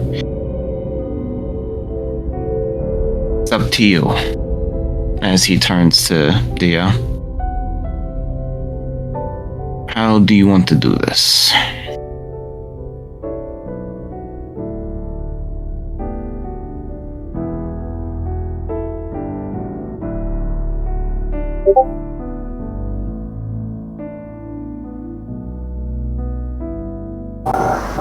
I'm asking the storyteller, I think.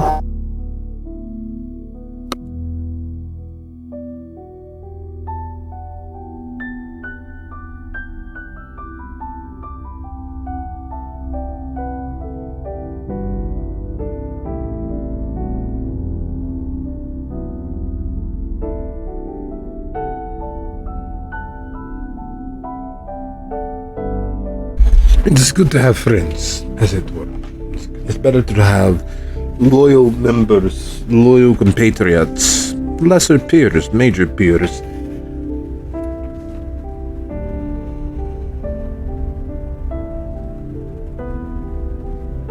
But if you're having trouble deciding on whether, as a group, and I respect your staying loyal to the end, so be it. I understand.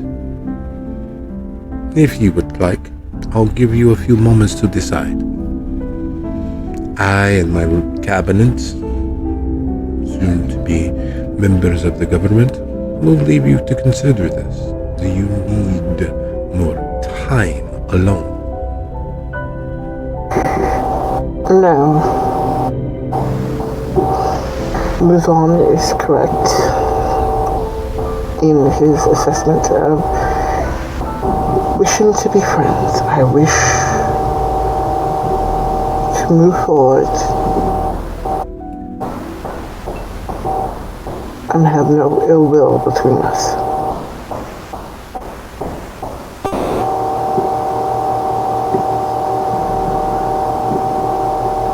I'm hoping this is a fresh start. Good. This is good news indeed. There is one initiation of sorts. Each of those who have joined me have offered to bring for one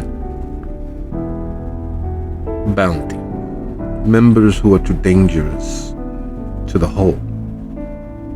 Those with ideas that diverge from the idea of domestic tranquility. Individuals who may or may not be attempting their own grabs for power.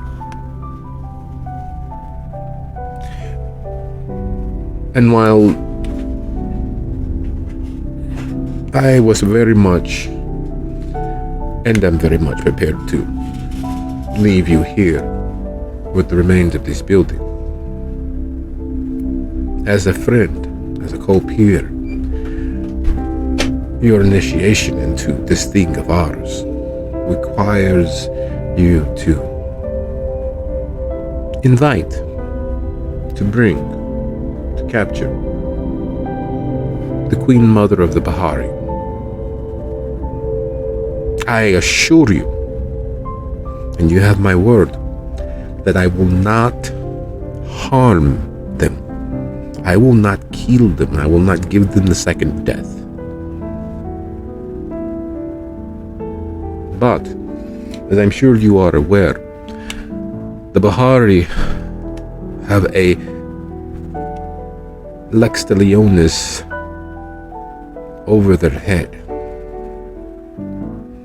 Prince Jackson has decided that they are too dangerous to exist inside of a Camarilla space. And we, as the newest members of the Tower, should very well respect the edicts passed down by the Prince of the capital city. So, you bring the Queen Mother of the Bahari. All past grievances, annoyances, aggravations will be rendered moot. Completely 100% fresh start.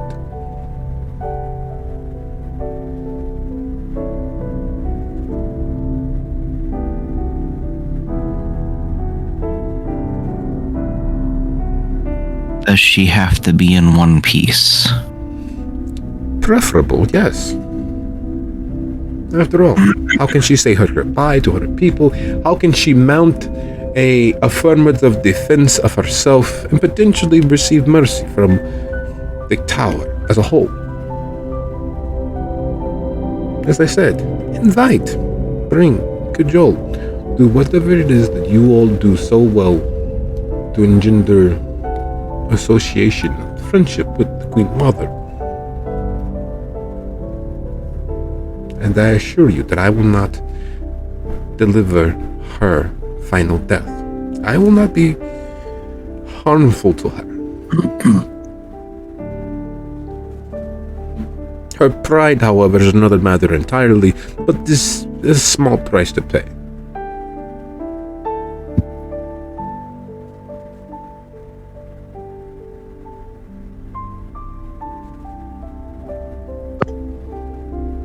Vi's just stand here then. Alas?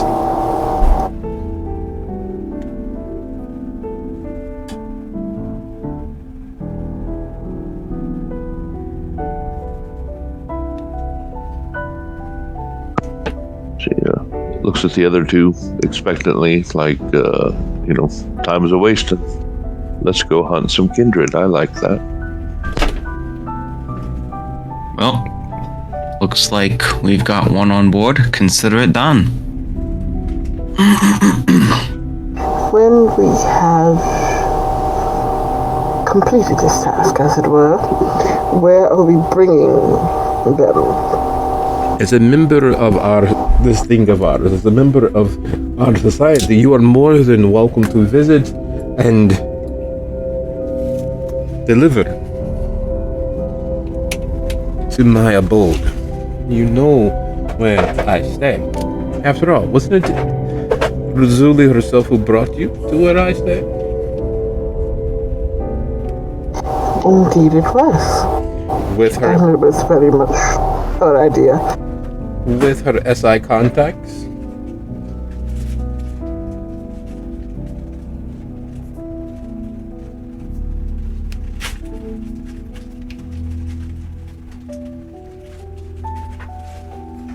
She has SI contacts. Yes, they attempted to gather data. Luckily for them, it was a party, and not that sort of party, so no death was needed. Though now we are well aware of where they are residing and operating from here in Dalton.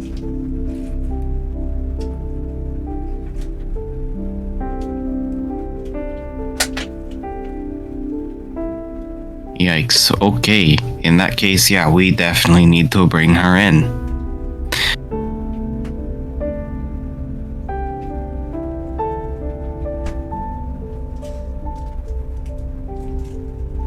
It seems our other friend was quite correct in the fact that they betrayed us. Don't know where they got to, though. They were there, then they're not. Anyway. Yes, let's get to it then.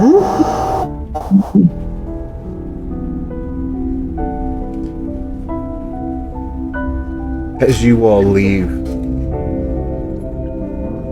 the driver, the guard, and the rear guard that initially escorted you all here see you all walk back out of the building, and they are in fact very much surprised. Almost as if they knew that if you weren't coming back out of the building, what might have befallen you. As you all exit, oh my god, hey, that's good to see you guys. Look, Mr. Abu said that if you all left, these were yours, and they hand the keys over to the little black bus to you. And we're gonna catch a ride with the demolition crew. We're just waiting for, and then there's a flare that rockets up over the building from the back side of it. Yep, that's the signal. You guys should probably be at least 100 feet away from here within the next couple of seconds. We're gonna run around to join the demolition crew. They're on the back side of the building, out in the train yard. Good luck, have fun. And they head into the building because it's shorter heading into the building than trying to encircle it to get to the back side. What do you all do? Muzan is just holding the keys. Muzan's holding the keys like he has no idea what this is. I don't know how to drive. You, and he hands it to Gina. Do you know? She takes the keys. She does know. Good. Get us out of here.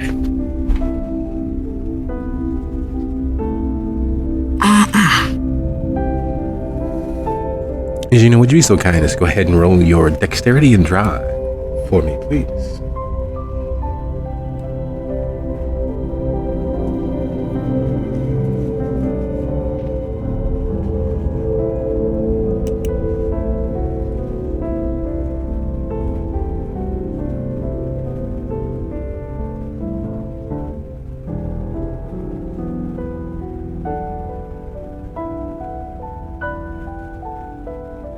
What's the difficulty? As high as you possibly can. Roll that lovely beam footage. Well, now look at that. Is that your final roll? It will have to be. All right, sounds like a plan. That being the case, just so that you are aware, the bus drives like a boat. It is wide. The suspension is designed for comfort, not responsiveness. The comfort of the seating and the added weight causing its very low quality diesel engine to labor under moving from gear to gear. And the transmission isn't designed for quick shifting of speeds. Somehow you coax the rolling death cage that it is up above 60 fairly quickly. It takes approximately far too many seconds too long, because right as you are making it out onto 138th, there's a rumble that causes a small skittering, stuttering in the vehicle's travel in a straight line. It rocks and rolls like the ground itself becomes the ocean for a second, like you're cresting a wave. In the rearview mirror, and those of you watching out of the windows, you realize that Cygnus, the building, falls in on itself.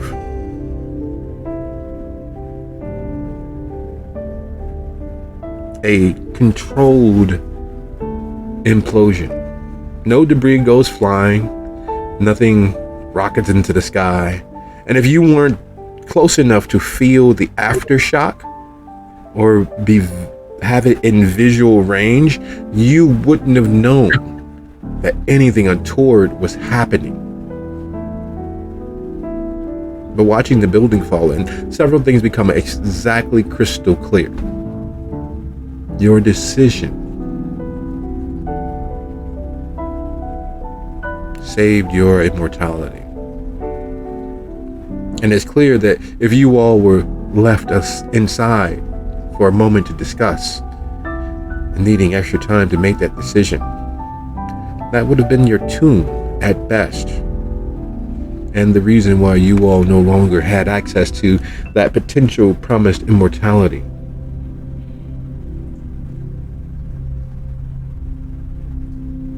Two birds, one stone.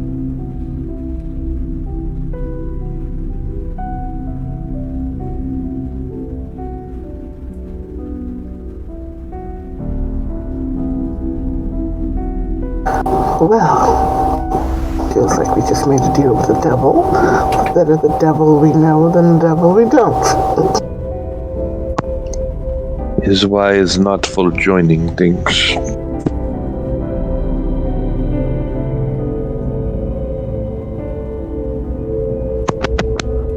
Much prefer to be the devil.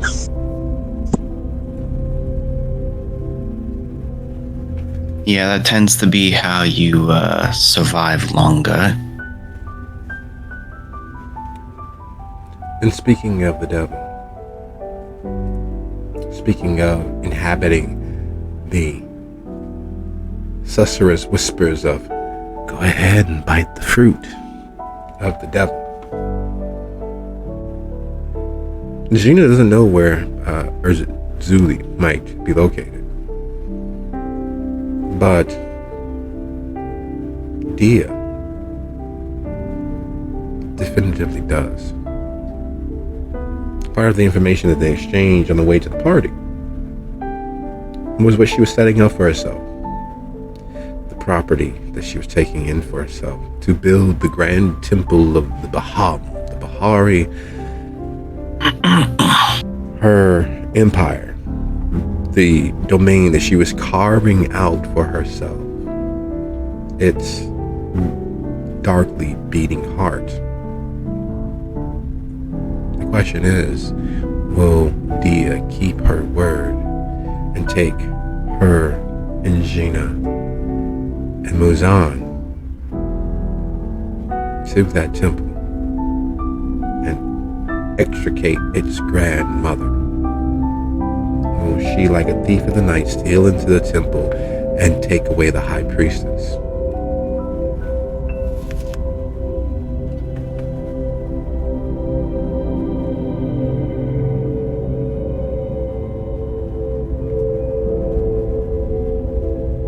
Yeah, at this point, she feels like Urzuli actually did kind of betray them. And, we gotta pick and choose how this goes down. It was the thing that he asked them to do. She's not willing to piss him off any further. You gotta do what you gotta do.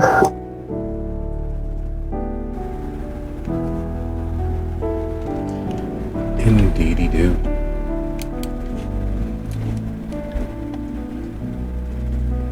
So relating the address of Urzuli's grand temple, her step too far and not far enough. You all take 138th Avenue due east. It's funny. Most people don't ever really realize how many waterways and rivers actually cut through the south suburbs. So as you all make the right-hand turn onto Cottage Grove and cross one river after the next until you get to 142nd and take Dalton all the way into Calumet City, all the way nearly right to the border of Illinois. Just before you cross into Indiana, right where Calumet City abuts Central Hammond, there is an apartment complex on Forsyth Avenue. It's one of the tallest of its kind, though it's been in developmental hell for a decade. The apartment complex sits on 2 blocks of space. It's the only real building between Forsyth and Wentworth there at 155th. And Urzuli somehow, though how, is slowly beginning to reveal itself if what the Voivod, i.e., if what Prince Album said was true, that she had ties to the Second Inquisition, that she was trading information and she was a betrayer of the kindred. It's true. She's been utilizing it to obtain money and funds and hiding herself in public, carving out space by potentially giving other kindred over, and explain how someone who was on the run would have the financial means to do what she has done. Because as you ease to a stop there in front of the apartment complex, in front of the building, it's all but up and running. The first floor is a shelter, brightly lit, and you can see people milling about inside. And as you look over the building from the street, you realize at the top of the building, where normally there'd be a rooftop garden or some such, there's a actual home separate from the building in terms of architecture, sitting atop it like a crown. Without a shadow of a doubt, all that is completely actually Toreador in Concordia grows a little jealous. Because that's brilliant. Daytime guards that would never bother you. Nighttime potential feeding and donors without having to pay for it, without having to trade for it, without having to train someone in the right way of doing things. The ability to see for miles around, because it is one of the taller buildings in the area, and as much comfort or as little comfort as you so chose. A life free of responsibility and accountability that is self-sustaining.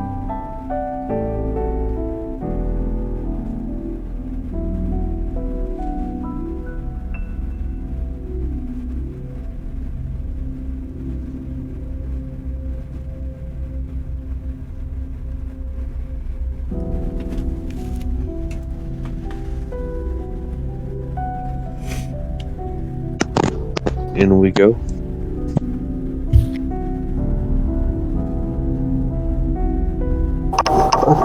the people to betray our kind. I never thought it would be her. But I suppose. Yes, it we shall go. So are we doing this the nice way, the deceptive way, or the beat her senseless way? I would like to start with Is deception. difference.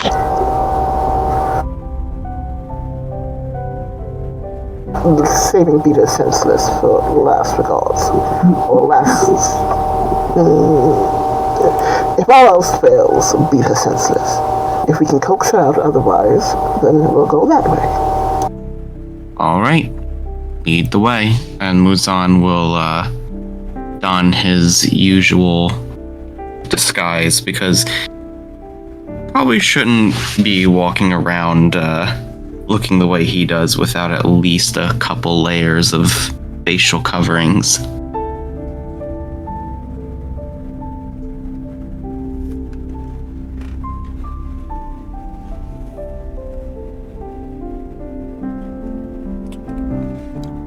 Would you be so kind as to go ahead and roll your charisma and stealth? Just as a gauge of how effective your balaclava actually is, considering that neither of you all have roused. All three of you are clearly less than warm. So as you all exit the school bus, bedecked as it is in comfort and the idea of exclusivity, your two guards, your two bar guards are relatively inured to that. The people in the shelter, however, are not. And from a distance, the balaclava does everything it is supposed to. However, as you all get closer, you realize that the person sitting at the front desk, as you all head toward the double doors in the center of the building, is on the phone the moment you get within clear visual range. And they're looking at you, trying to maintain their calm, trying to maintain the facade that everything is fine, everything's great. Hey, you won't believe this. We're about to be robbed. Someone's gonna try to rob the fucking homeless shelter. Can't even leave to call the police. I can't do it. They're looking at me.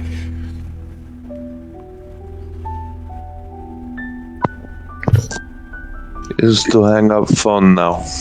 Yeah, hey, how's it going? And they hang up the phone. Welcome to the Varos Harris shelter of Calumet City. You guys clearly need a bed. We have several open tonight. You've missed evening meal. There's boss. The manager. She is not here right now. Maybe I can find her. Is want to lose one finger at a time until you answer correctly. Oh no, we don't condone violence here, and there's no need for that. We don't keep any money. There's no reason for that. Don't mind her. She tends to joke around about that kind of stuff. Look, we're friends of Verzuli.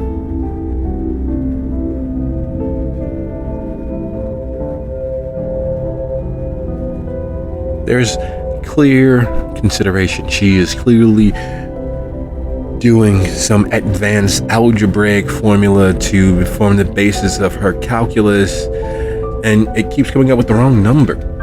And she's trying to figure that out. Dia steps a little more forward and motions to her outfit. Do I look calmness to you, darling?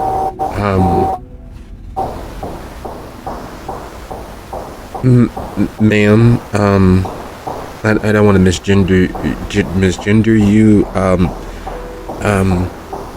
We receive a lot of couture. Because that is the sort of thing Azuli particularly likes. Yes, I know. But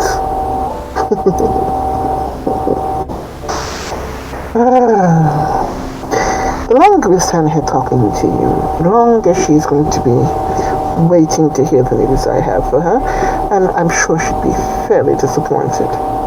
I'm not to go get her right now. And she cuts her gaze toward Gina.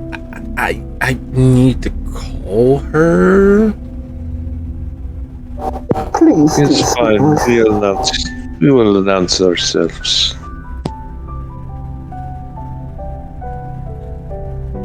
I can't bring her to you guys. Would you be so kind as to go ahead and roll your charisma and intimidation? DC 3.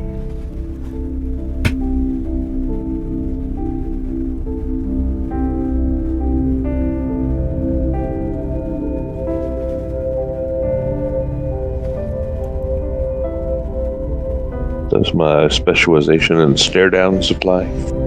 No, you have her attention. You guys, she's not a gang member. She's not a member of the mafia. She's just a supercilious facilitator, a gatekeeper, and she takes her job seriously. This is a homeless shelter. She's dealt with rough and tough customers before.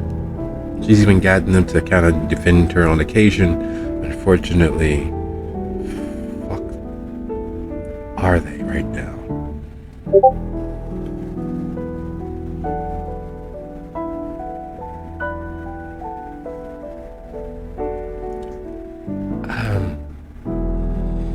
You all may be friends of Arzuli, who was one of our donors to the facility, and she's not far away, and I can call her and get her down here. That's the best I can actually do. If it's not far away, then you is know where she is. If you tell us where she is, you will probably not have broken hand. No, it's not that. Look, she's not far away. No, she's not far away. But, and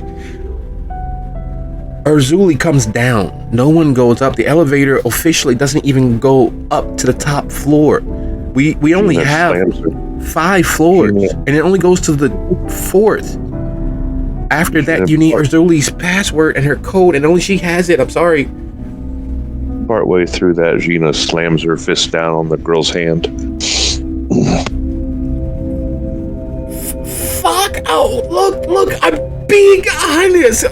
God! Only Arzuli has the key to the elevator to the 5th floor. The stairs don't even go up. The doors are locked. Fuck! I think she's telling the truth. That is good. I did not hit her as hard as I could have. Look, I'll calm her down. I'm going to forgetful mind them.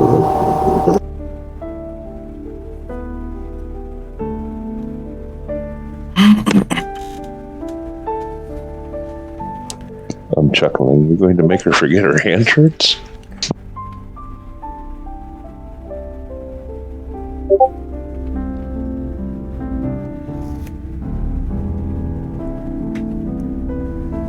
She's not a hardened individual, and while she sees the suffering of human kindness, it is all but a given. It is, as they say in the, wise words of the great American poets that write Pokemon, super effective.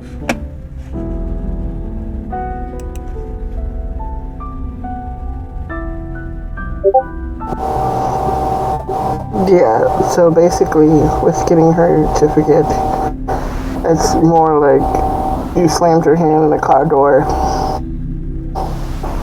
and we were never here.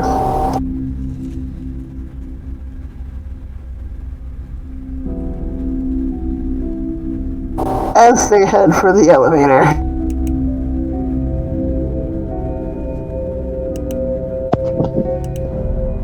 This can maybe pick lock, I don't know. That was my point, yes. Now that we know how it works, we can use that.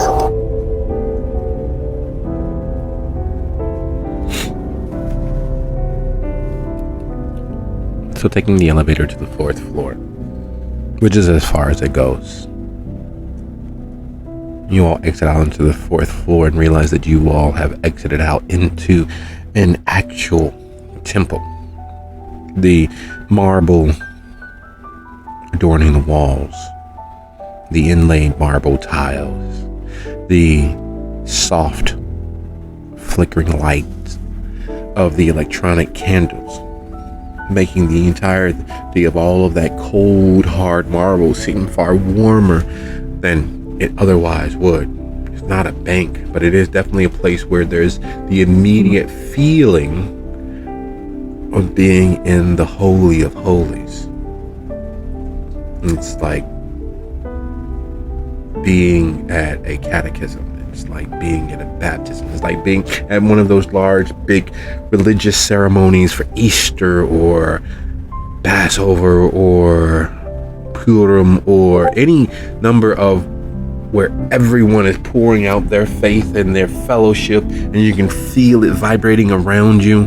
It's like watching one of the Pentecostals do their Holy Ghost dance, being possessed of the Spirit. And yet, that's not what it's supposed to feel like. You guys are dead. You don't have the same level of soul, if any, at all. Yet, why does it feel that way?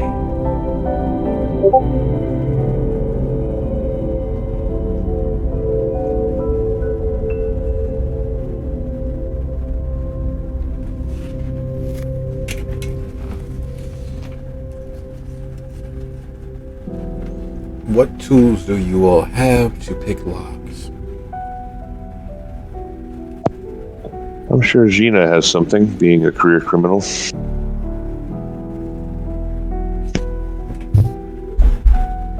Can Muzan use his claws as a lockpick?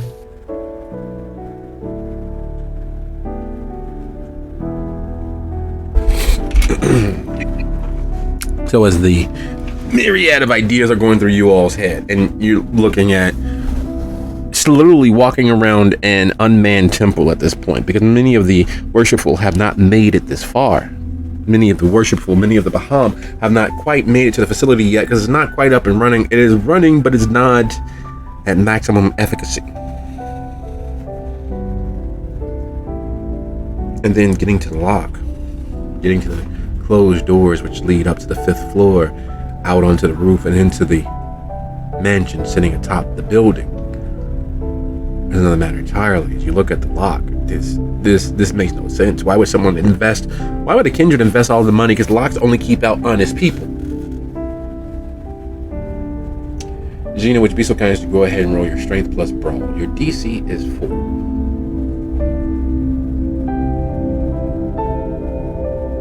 And you may add your potence if you haven't. Oh, I do.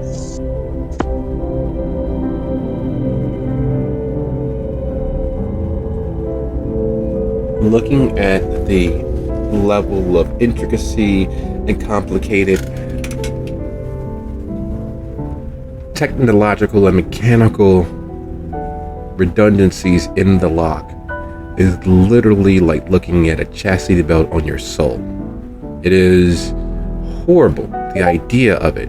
There's nothing Perfect. There's nothing to pick without knowing what's already there.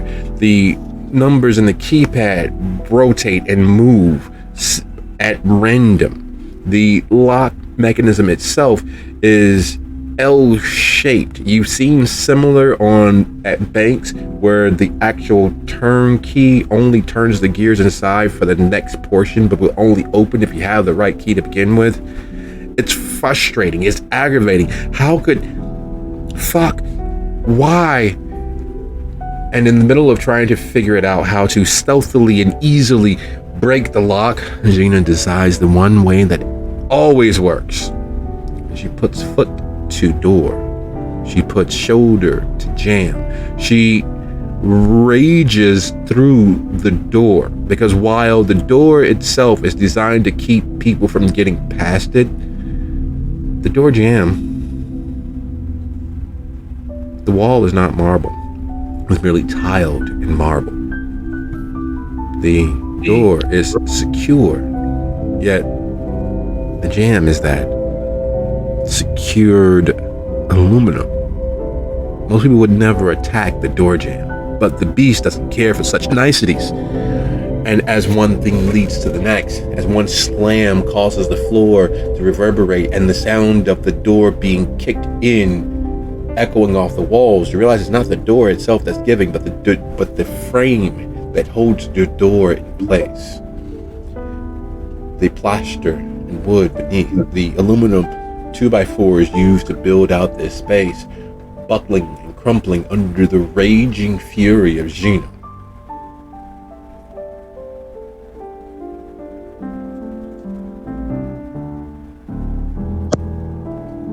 Is after you.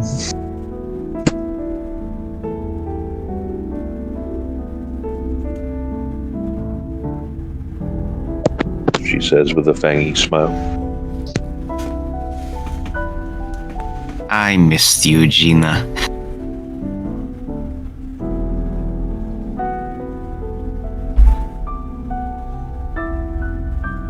Alright, time's wasting. Let's go meet our friend. Gina just kind of shakes her head like, stealth is not the strong suit here. I suppose, and it goes through the door.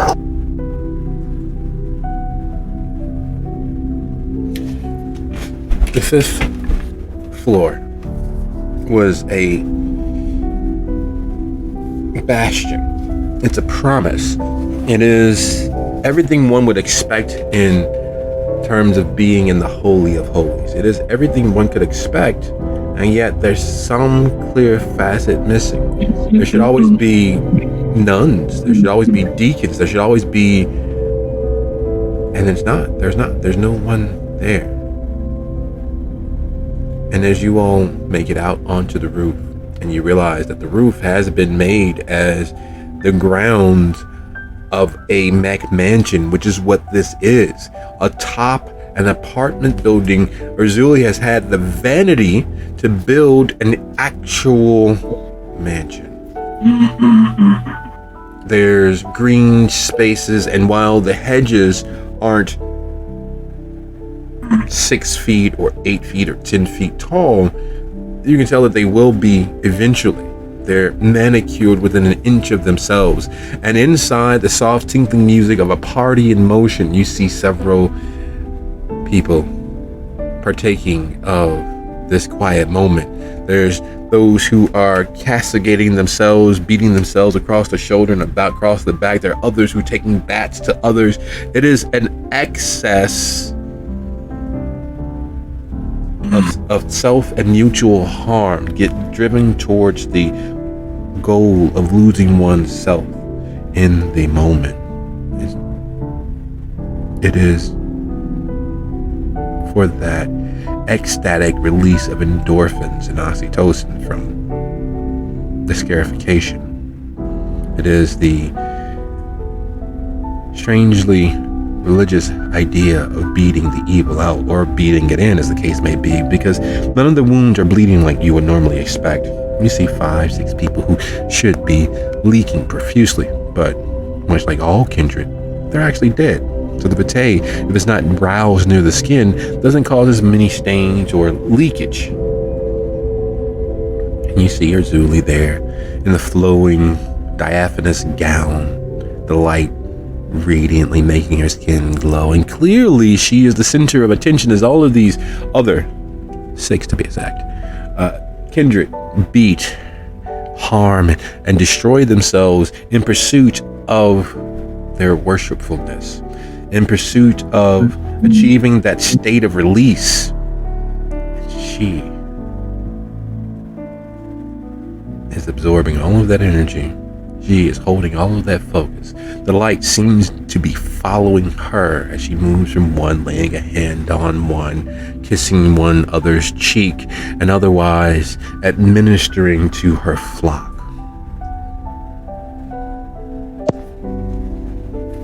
You still want subtle?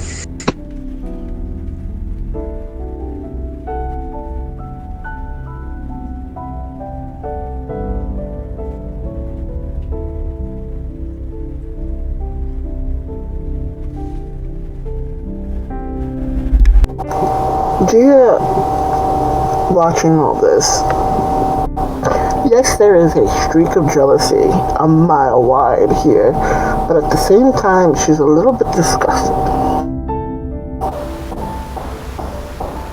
at this whole situation. And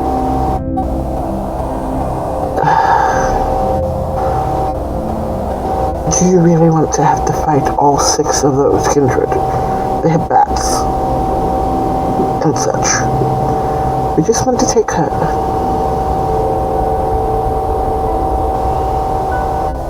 But again, if they offer violence, I am all for you answering that in any way you choose.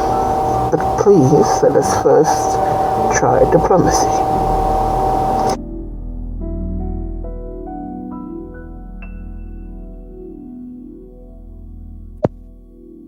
She shrugs.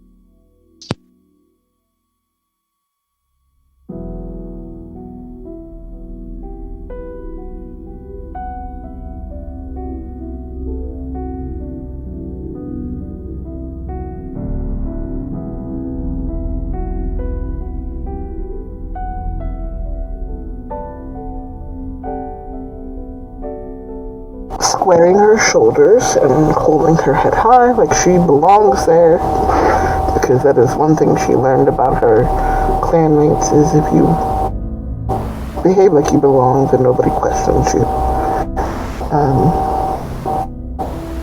And walking forward.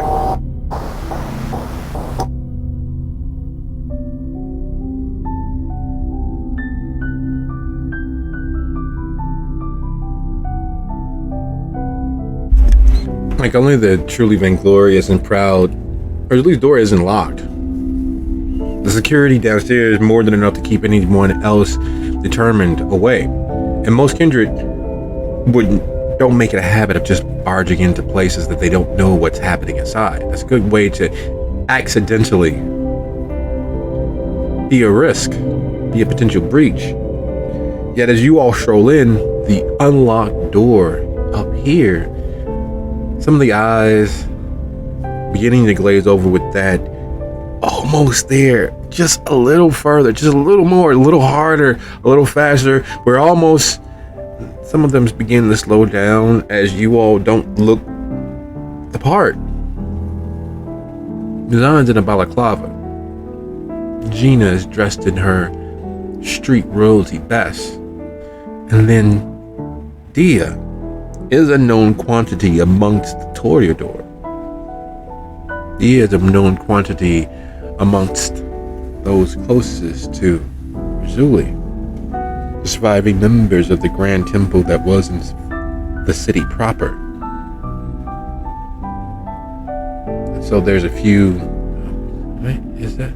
Yeah, that's. And then you recognize two of the 6 from having visited the Pisketeers. One of them you've had to have escorted out on multiple occasions for taking things too far. And then Arzuli, her face temporarily stumbles. She erects her mask really quickly and smiles. Well, I did not expect you all here. Hey girl, we're in the middle of something. Can I get you guys something to drink or something? And the look that she offers you, the face that she gives you, it's wary. You all have never consciously seen Arzuli afraid, but as you all look at her response, you compare it to when Dax was assaulting her verbally and questioning her loyalty, and the look is remarkably the same. It's torn between fear and vanity. It's torn through their sense of self being assaulted. And you realize that it wasn't just pride, but fear in that moment.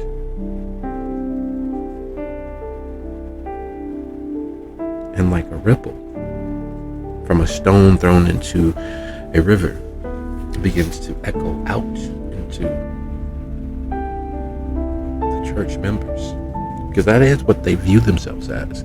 They are the Church of Lilith. They are the Baham. They are the Bahari. They are the Lilins. All the same, different faces, all pulling towards the same end. True understanding of the nature of kindred, pleasure from pain. Because only with pain do you truly understand what pleasure might be.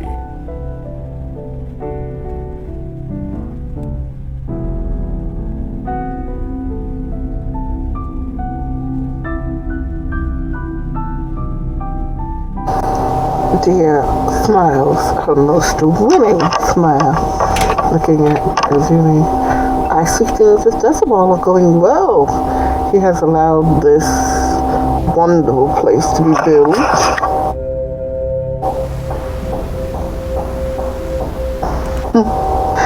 It seems we were not invited to the housewarming party, but I'm here all the same. Well, girl, this did not seem to be your thing.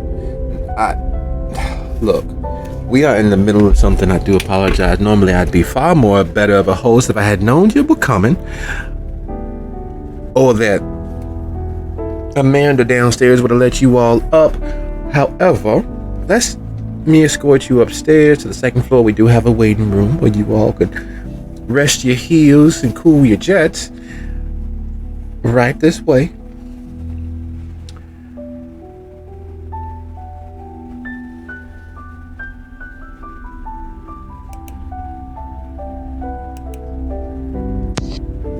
Gina will shoot a look to Muzan.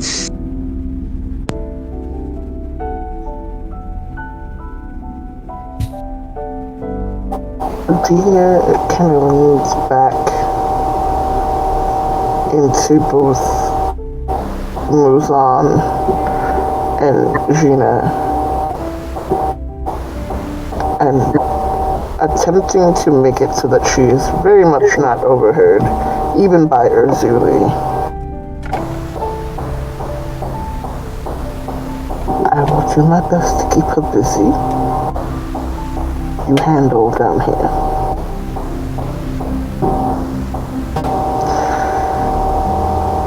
And then following after Urzuli, striking up conversation. How do you get hedges to grow this high on a building? That is a feat of engineering or something. Well, girl, I have always had a bit of a green thumb. Y'all come along now. Come on. We got to get y'all upstairs. Y'all ain't part of the church. We don't want y'all to interrupt these folks. They are in the middle of something very important. You know, they're near a breakthrough. Come on now. Is that what you call it? Breakthrough. You know that one, and she... I've had to kick him out of the Biscuiteers. He got far too right with the girls. Well, yes, that tends to happen. People tend to go to excess when they are not properly guided. But I assure you, they will never be a problem any longer. We have them well in hand. There's a training camp. And she pauses. Because while she's talking to you, Muzan, and your blonde new guard replacing Frost isn't there. Or are they?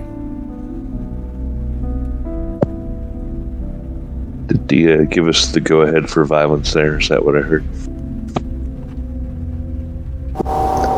Yeah, pretty much, because of the fact that they're going to need to get Urzuli back out, and if they take care of the people downstairs, that's less people that have to fight through to get her out.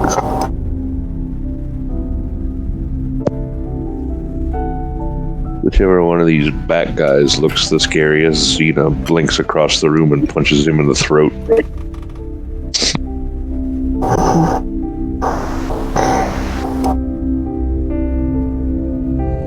And since she's already started the party, Muzan will follow up by grabbing one of the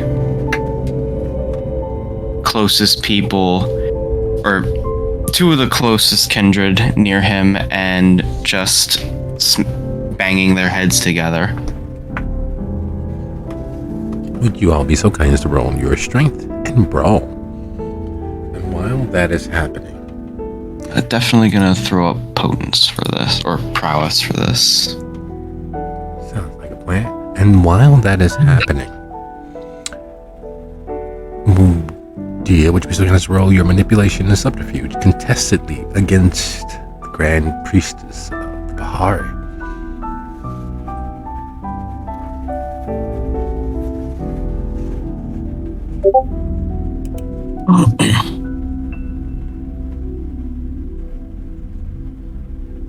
Do rouse rolls only work for strength, or can you rouse roll for anything? Any of your attributes you can rouse. Because Alright, let me roll the list. technically you're not really rousing the attribute, but any roll that includes your attribute you can rouse.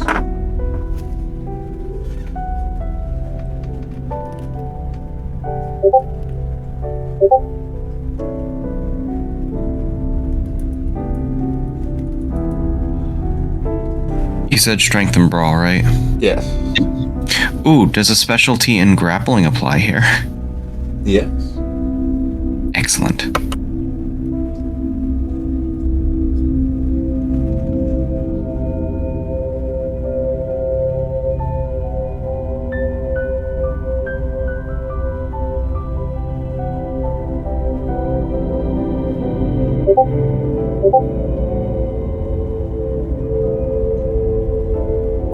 That was my rouse roll, by the way, so she gets a little hungrier. As does Jean, if I'm looking correctly here. No, I succeeded. Muzan's the one that got a little hungrier. There it is, yes. The beast will out. Alright, so let's take a quick gander. What does fate decide in regards to you all jumping these fools in?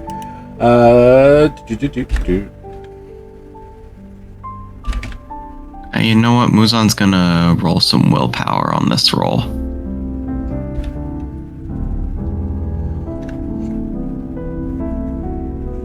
The martial roll. Okay. And the social combat roll that you all are engaging in.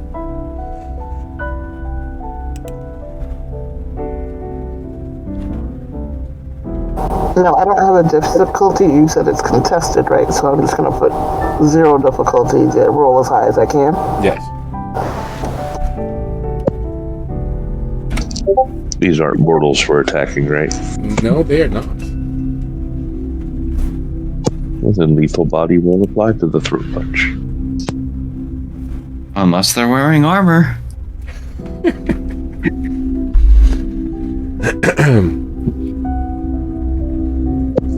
I mean, it's totally active. It just won't do anything.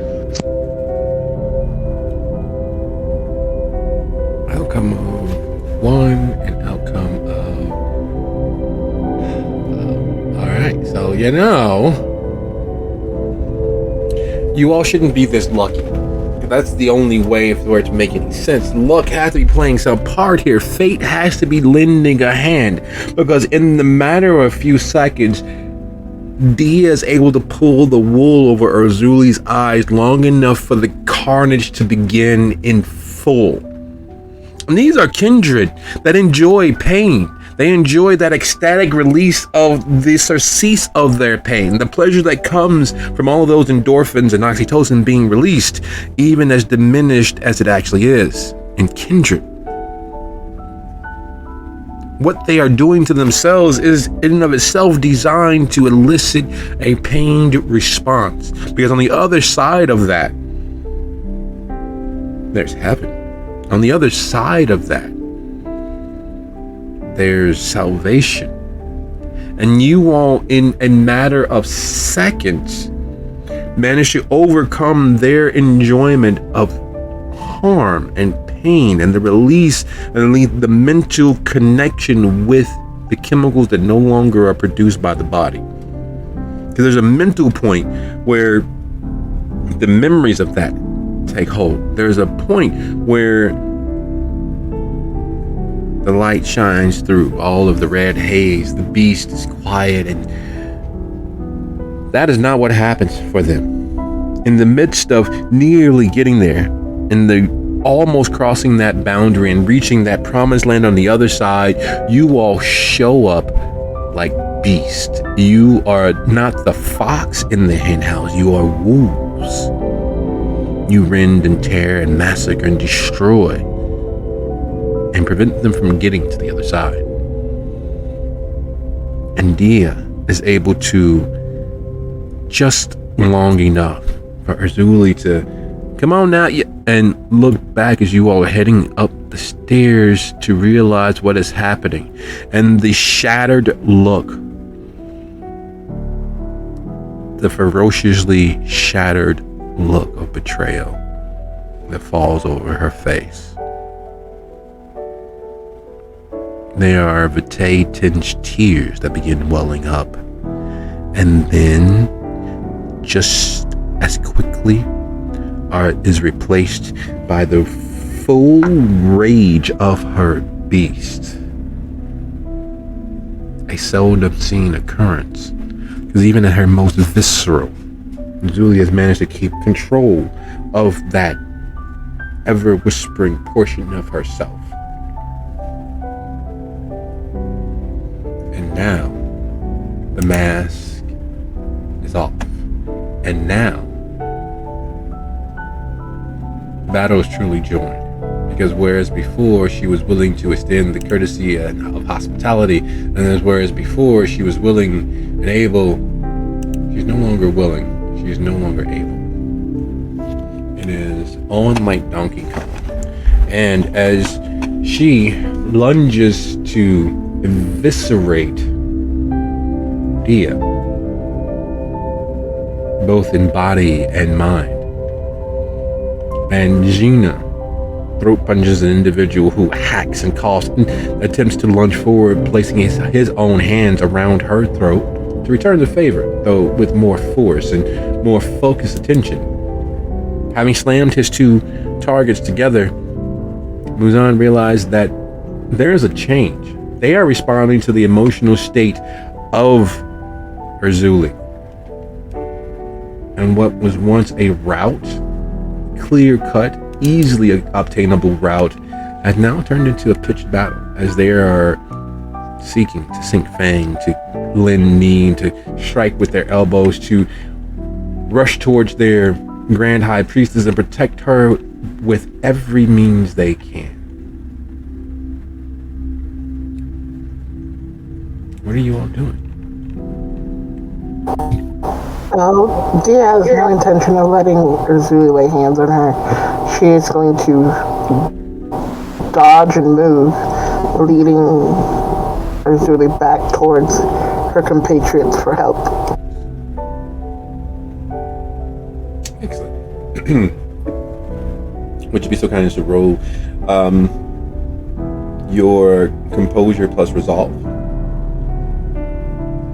And while that's happening, Gina, Muzan, with the adherents, with these potential monks, with these potential religious zealots deciding to attack, to clear a hole to get towards Urzuli, what are you all doing?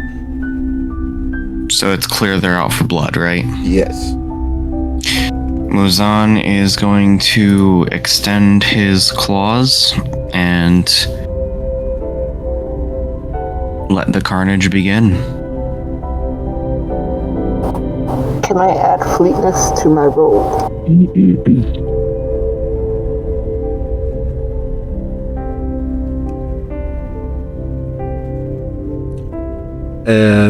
Once you are successful, yes. Remember, I need that composure resolve roll first. Is Gina grappled? Is that what you said? Not yet, but he's attempting to do so. What are you attempting to do? I am going to blink again and throw Urzuli into the wall and use her momentum of the ricochet to uppercut her. All right. Muzan has gotten hungrier. Well, there's no time like the present. Because, you're not you. when you're hungry. Do any of these kindred gathered here happen to be named Snickers? Maybe if one or two of them survive this carnage that you all are unleashing, yes. But otherwise, we shall find out. Xena, go ahead and roll your strength plus brawl. And Concordia, Dia, lovely Dia, being in the path of the unleashed and unmashed weight of Arzuli's beast is nearly weighty enough to have you freeze like a rat watching a snake dance so it holds still. You almost freeze. You can feel the stiffness slowly drifting over your limbs. But Dia loves herself more than she loves the idea of fighting, engaging, or doing anything unfairly that might harm her. And as that stiffness begins to crawl over her limbs, she shakes it off. She forces that fear that's slowly crawling over her back down. What's most important right now is keeping her word and not being the victim of someone else's aggression. And she moves.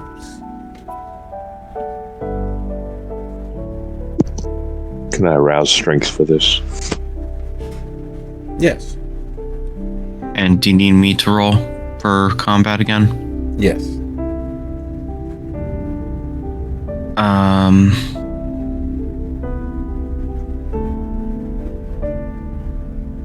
It would be 7.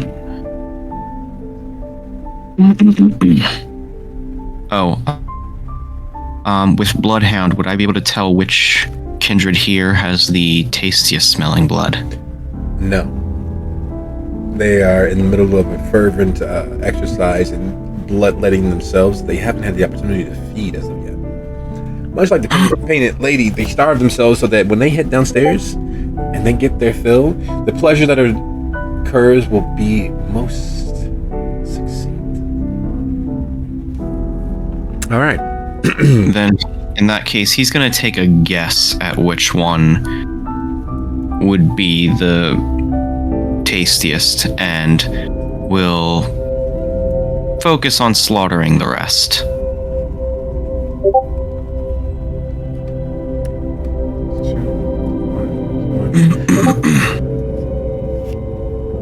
It shouldn't happen, and it couldn't happen to a nicer group of individuals.